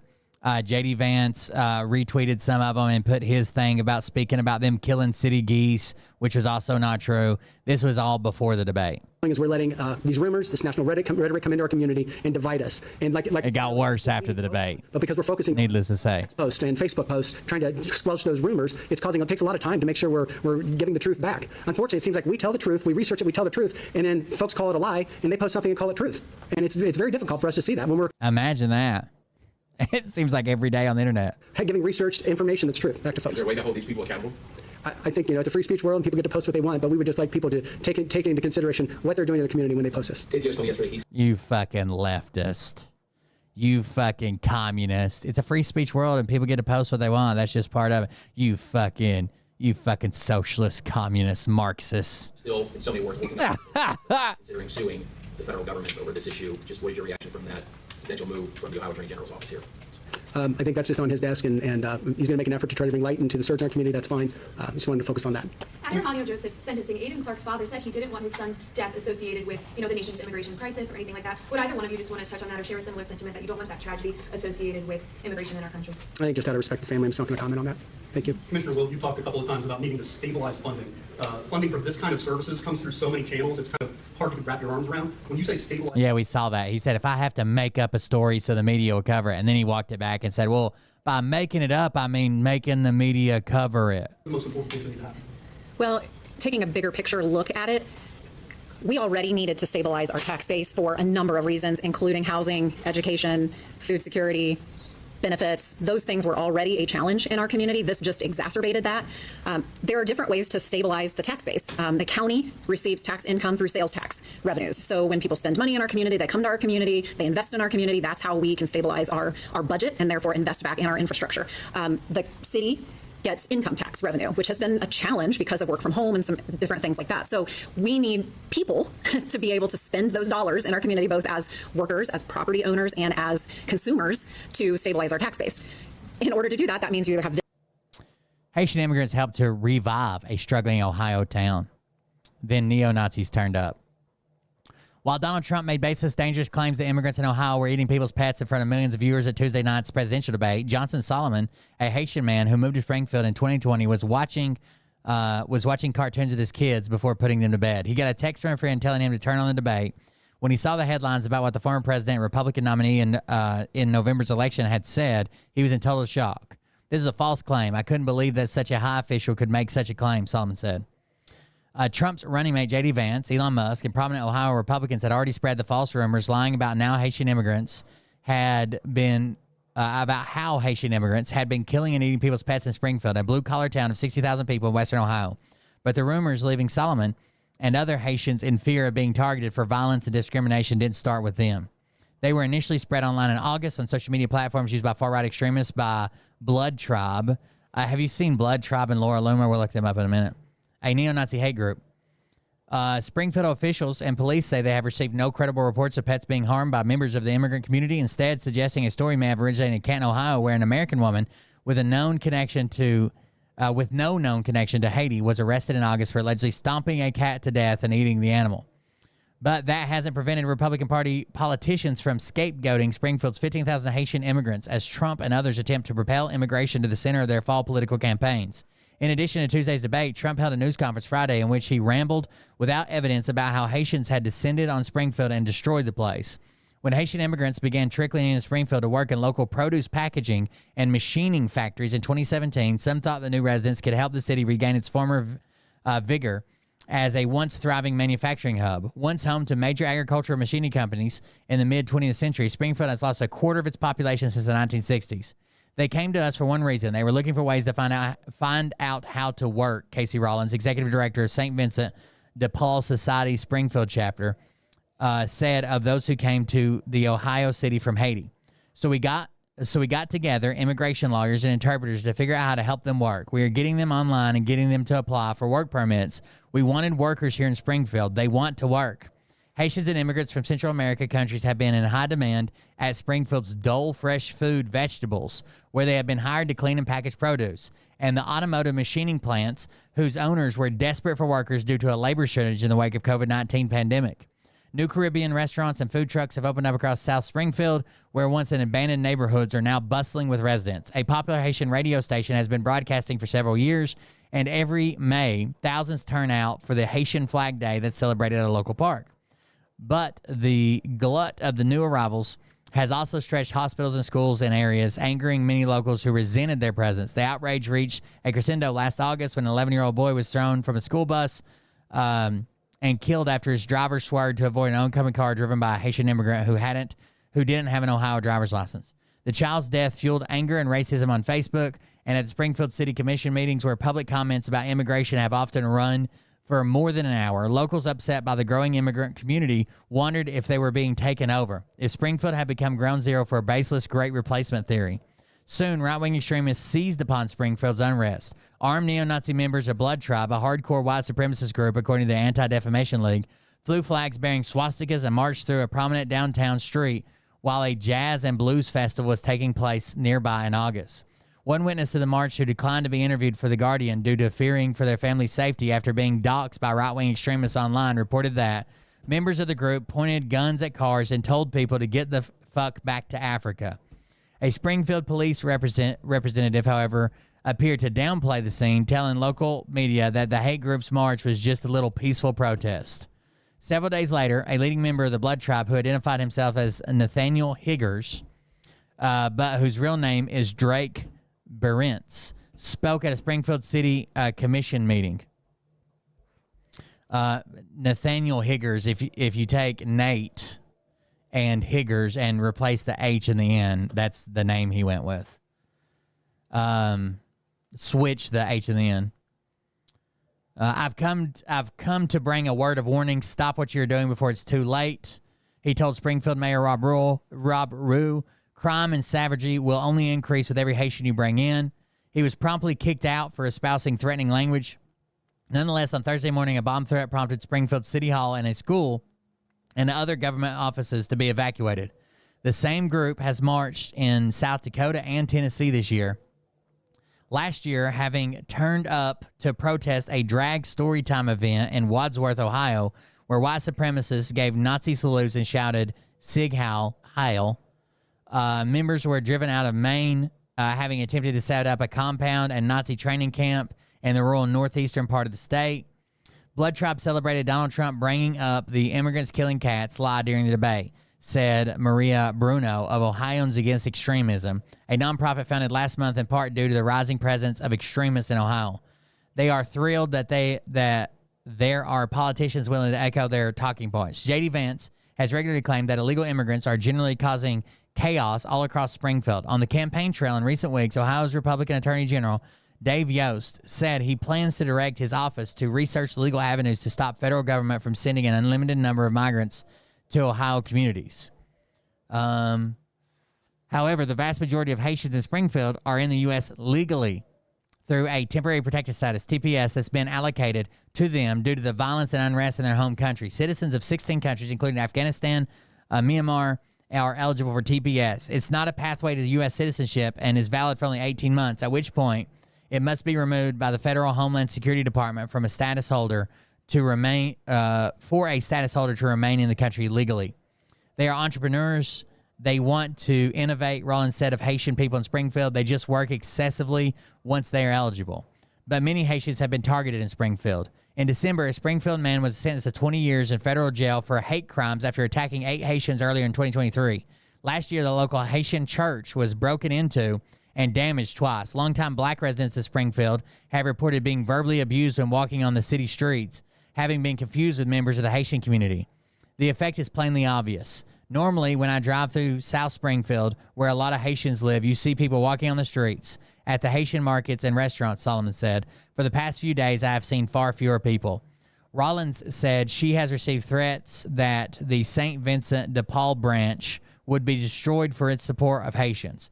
People are messaging me, telling me that I've destroyed Springfield, she said. We're just trying to help people get a job and go to work. Visitors who come on the weekends and then they go home, or you have residents that decide to locate here. And it would be... When she first arrived in Atlanta a very long time ago, I didn't know that. St. Paul de Vincent is a Catholic organization that helps immigrants. Cool. Go out and find 20,000 residents over the next 5 years that wanted to locate here.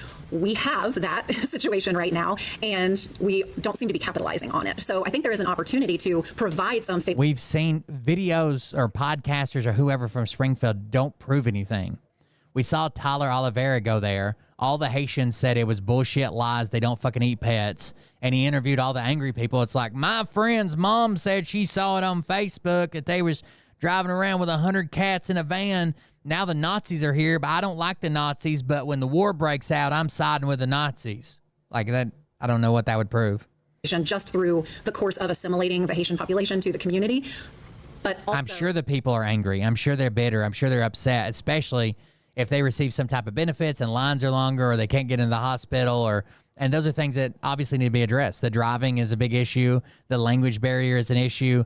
The influx of people, any people, it doesn't matter that they're Haitian, on social services and hospitals and schools, all of that should be addressed, sure. But it doesn't help anything to claim that they're eating people's pets, or to have fucking Nazis marching down the street and you're repeating their rhetoric. Finding additional avenues for funding through the state and federal government. Rob, any security tonight at City Commission? I know what you guys have been doing the last several weeks when you have them, but talk about talking and fire code, but any extra officers or whatnot there? We exercised that opportunity the last time to have some extra officers on hand. Folks get excited, things like that. We want to make sure we have a calm and respectful environment, so that's why we'll have additional officers there. Are you worried about this guy coming back to City Commission who was there last time from this hate group? I would be concerned about anybody that would... How did she, if you don't mind me asking, if I'm not overstepping bounds or something, how did she get here from Cuba? Did she try to come here like through a legal channel, or was she like, there used to be a policy that if you landed on U.S. beaches, you were safe, right? And a lot of people risk their lives to like float on rafts and cars and barrels and stuff to get here. Want to come and bring extreme unrest and a lack of peace. So, I would be concerned about anybody doing that. Let me ask you this. How concerned are you that tonight's debate will talk about Springfield, Ohio, and this whole issue? I mean, honestly, I would be shocked if they don't. But, and it is what it is. As far as you guys are aware, have you heard about the Haitian population putting like a giant toll on the local healthcare system, whether it be an increase in TB cases or HIV cases locally here? We just know that the care to immigrants has put a stress on our healthcare system overall. In addition to healthcare, is it also impacting schools, is how I understand? There's several additional students over the last 3 years. I think there's about 2,000, about 1,500 to 2,000 new students over the last 3 years. Can either of you speak to... If these people in Springfield were so ready to go to work and they're mad because the immigrants are taking all their jobs, why is the Dole factory begging for more Haitians and praising their work ethic and we couldn't get anybody here? Or auto manufacturers machining place begging for more workers? the impacts that They do jobs that Americans don't want to do, and then they scream, they're taking our jobs. this kind of rhetoric is having on the Haitian population as a whole. I mean, being painted in this broad brush, as exhibiting these kind of behaviors that, like you said, have been proven false. But on a national stage, they're being, shown in this way. Can you speak to whether it's your My fucking chemical burn on my goddamn arm is fucking been weeping all day. partnership with nonprofits? Which is better, $9 an hour or $0?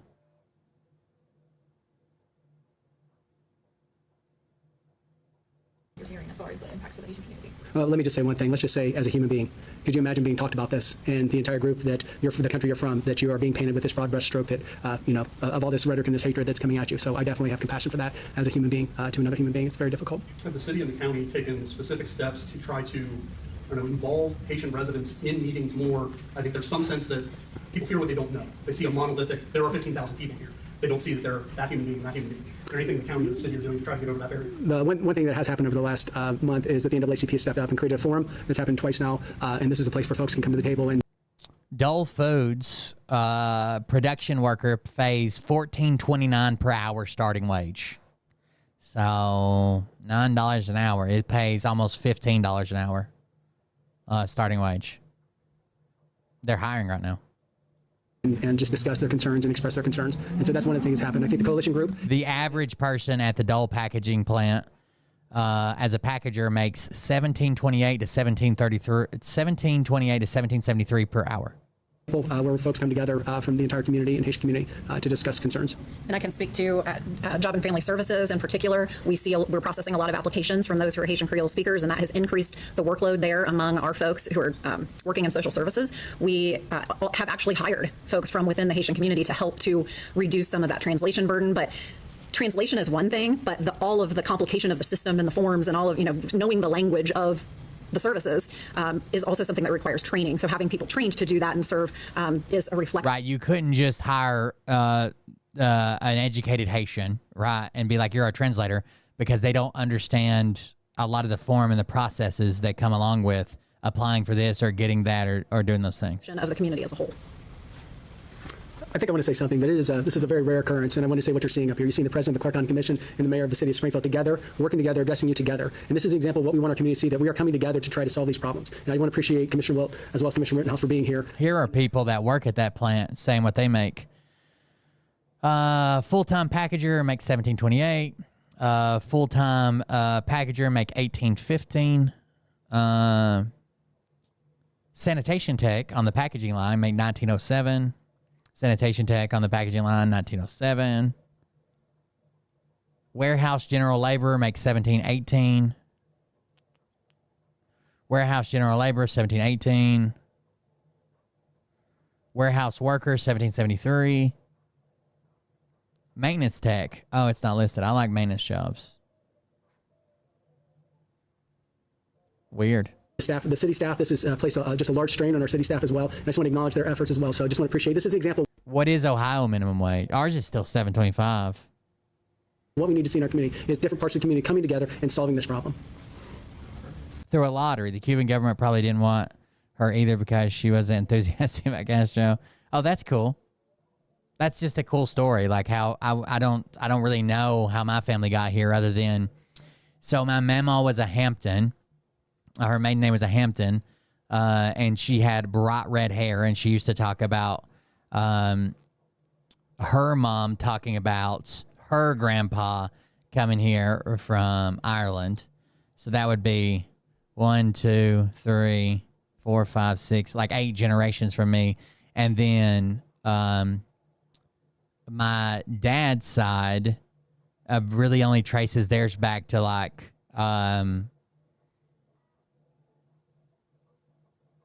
early settlers of Appalachia, basically. That's about it. Thank you. Thank you. Thank you. Thank you all. You better hurry up and get your stories filed. Oh, that is Ohio?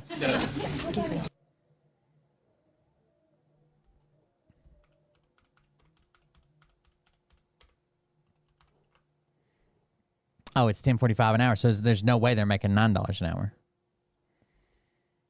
Makes sense. There you go. Let's talk about this. What was it called? the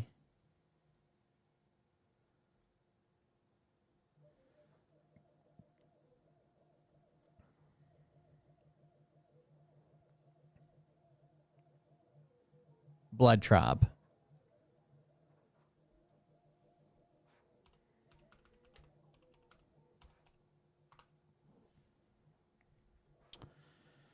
This is the guy who showed up. Blood tribe.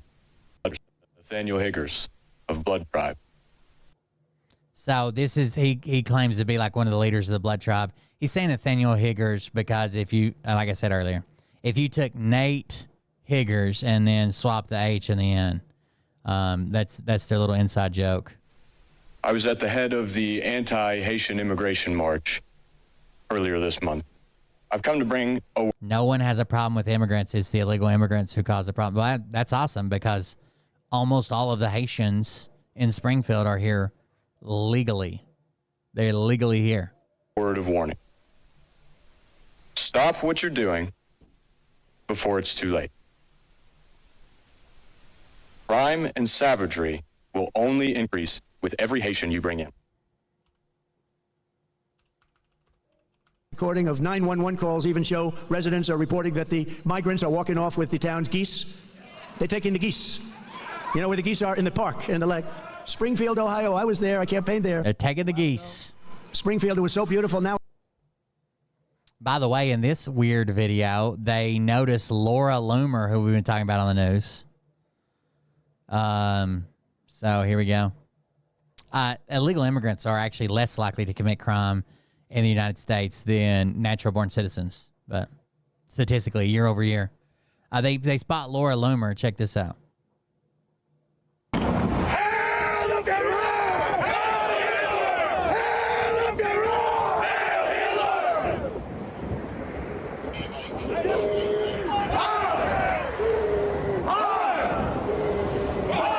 I'm sorry, this is Blut Stom. Is that just how you say blood tribe in German?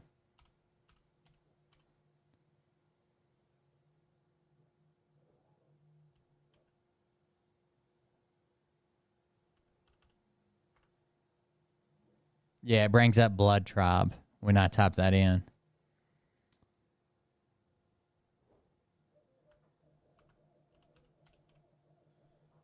Yeah, Blutstom. The pinnacle membership is tier is Blutstom. Okay, so these are like the leaders.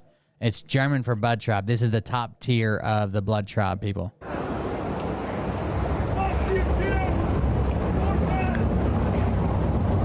Yeah, we get it. They're all feds. That's what you always say. It seems weird that they have a group and members that have been identified and none of them are feds, but you got it. What's your ethnicity? I'm Irish. Oh.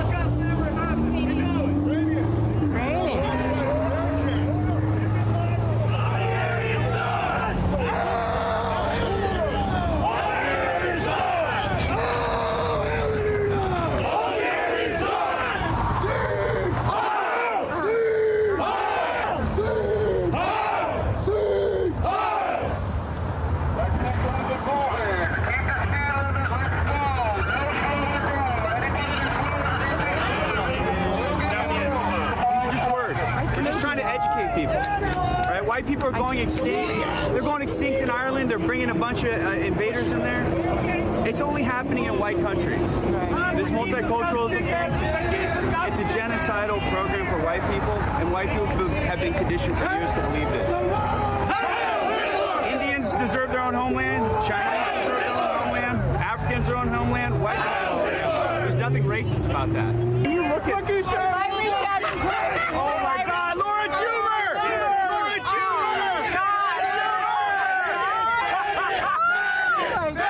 They're calling her Lauren Schumer.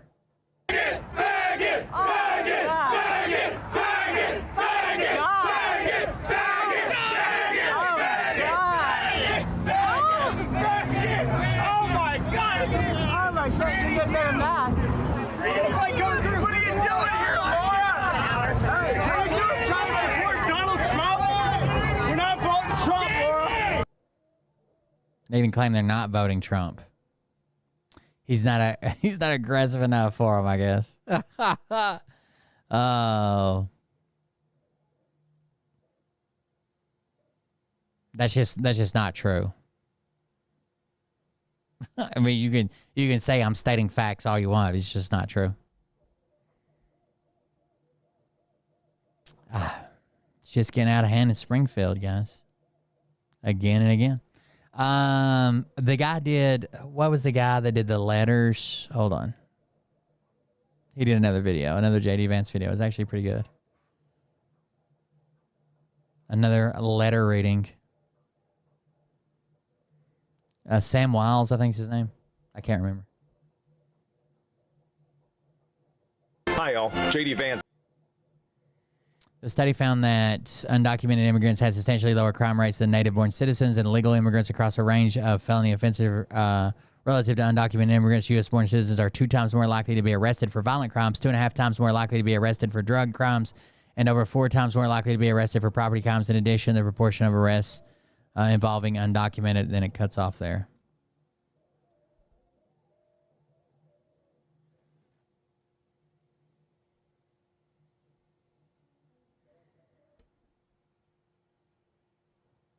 Here's part 3 to his letters. Hi, y'all. JD Vance here. And the Democrats are saying that my platform is disconnected from regular people, that I encourage the downfall of society for just a whiff of power, that I'm actually way worse than Donald Trump because I'm fully aware of what I'm doing. Well, that's not true. And I can prove it because I've got a bunch of real letters from real constituents. Here's a real constituent letter. Dear JD Vance, urban youths broke through the paper-thin southern border and rode Harley-Davidson all the way to my house in Idaho, and they told my second wife about climate change. Now she's realizing... This is what Trump supporters sound like in the chat. Her time on Earth... I can tell they're illegals because they're homeless. If they're illegal, the government would take care of them. ...is finite. Please help me, Mr. Vance. Signed, Carl America. Here's another. Carl America. Vice President Vance, a Hispanic illegal showed up to my house pretending to be an internet repairman, saying he was going to make cool people be on Facebook again so I could get more likes. But once inside, he put my King James Bible in the microwave and he ate it for supper. Please do something. He put my King James Bible in the microwave and he ate it for supper. Charles in Florida. And yet another. Yeah, most of the immigrants are madly in love with this country, for sure. And the fight they had to endure to get here, most Americans wouldn't do. Mr. Vance, I pray to Lutheran God that you become VP and stop this madness. Every Sunday, Somalian immigrants break into my church and stay there for the whole service and leave smiling. I don't know how, but during that time, someone breaks into my house the night before and drinks all my canned margaritas. They're also probably imagining I'm wearing a dress and then imagining dunking on me while I try to take a charge. Please fire Lena Khan and further to regulate the financial sector. It's per capita. They never do it on total arrest. Signed, John Michael Patriotism. Hi, y'all. JD. John Michael Patriotism. Hold on, there was one about kids. What was the kid one? Did it freeze? Did I fuck up?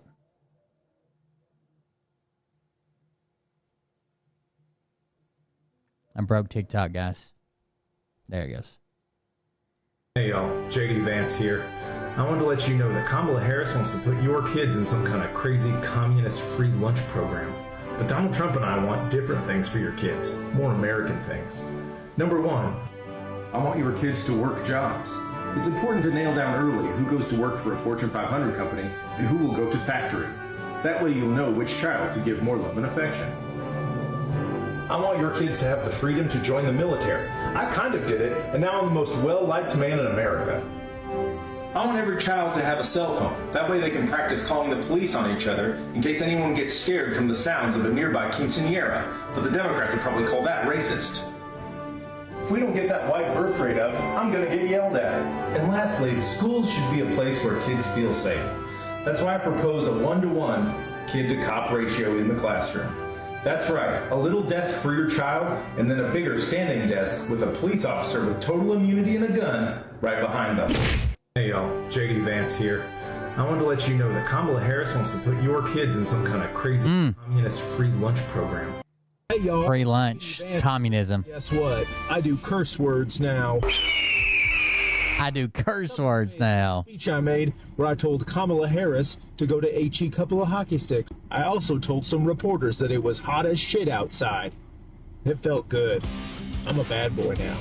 I texted a guy I know that's in Opus Dei to ask him if it was okay to curse.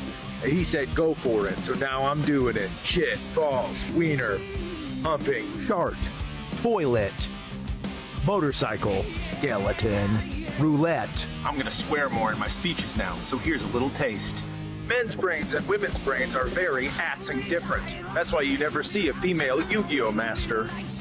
This exact quote that you copy and pasted for wherever you copy and pasted it from doesn't come back with any results. 0 results. None of those results found among 5.1 million immigrants in Texas. Only approximately 516,000 are illegals. Nothing comes back with that result. To the guy on the internet that said it's okay to take a vacation to Thailand, but if JD Vance took a vacation to Thailand, I'd call the FBI. Shut the hell up. You damn wiener sucker. Commode. Credit cards. Murder mystery birthday. I'm gonna put someone's hand in warm water at a sleepover. I got a backpack full of kidney signs. Now, if you'll excuse me, I'm gonna go buy some sunglasses for the first time and watch some fucking Rick and Morty. Hey, y'all. JD. Ooh, he's edgy JD Vance. I like edgy JD Vance. I do curse words now. I made where I told Kamala Harris.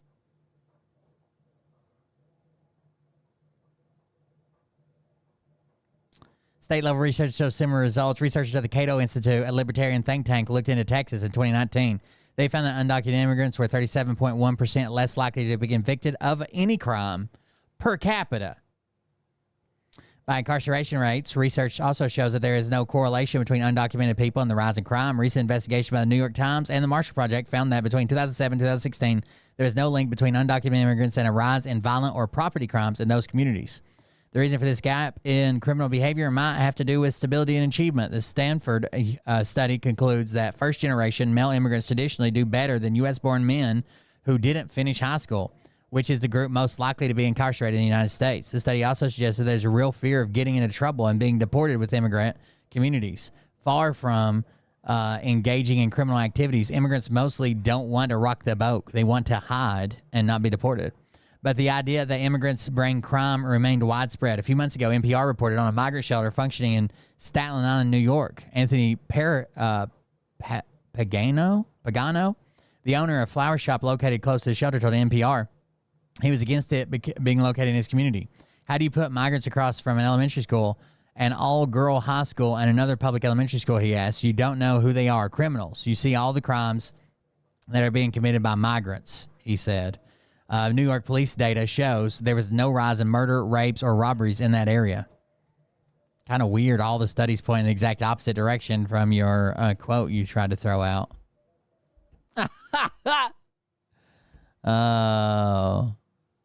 It's per capita.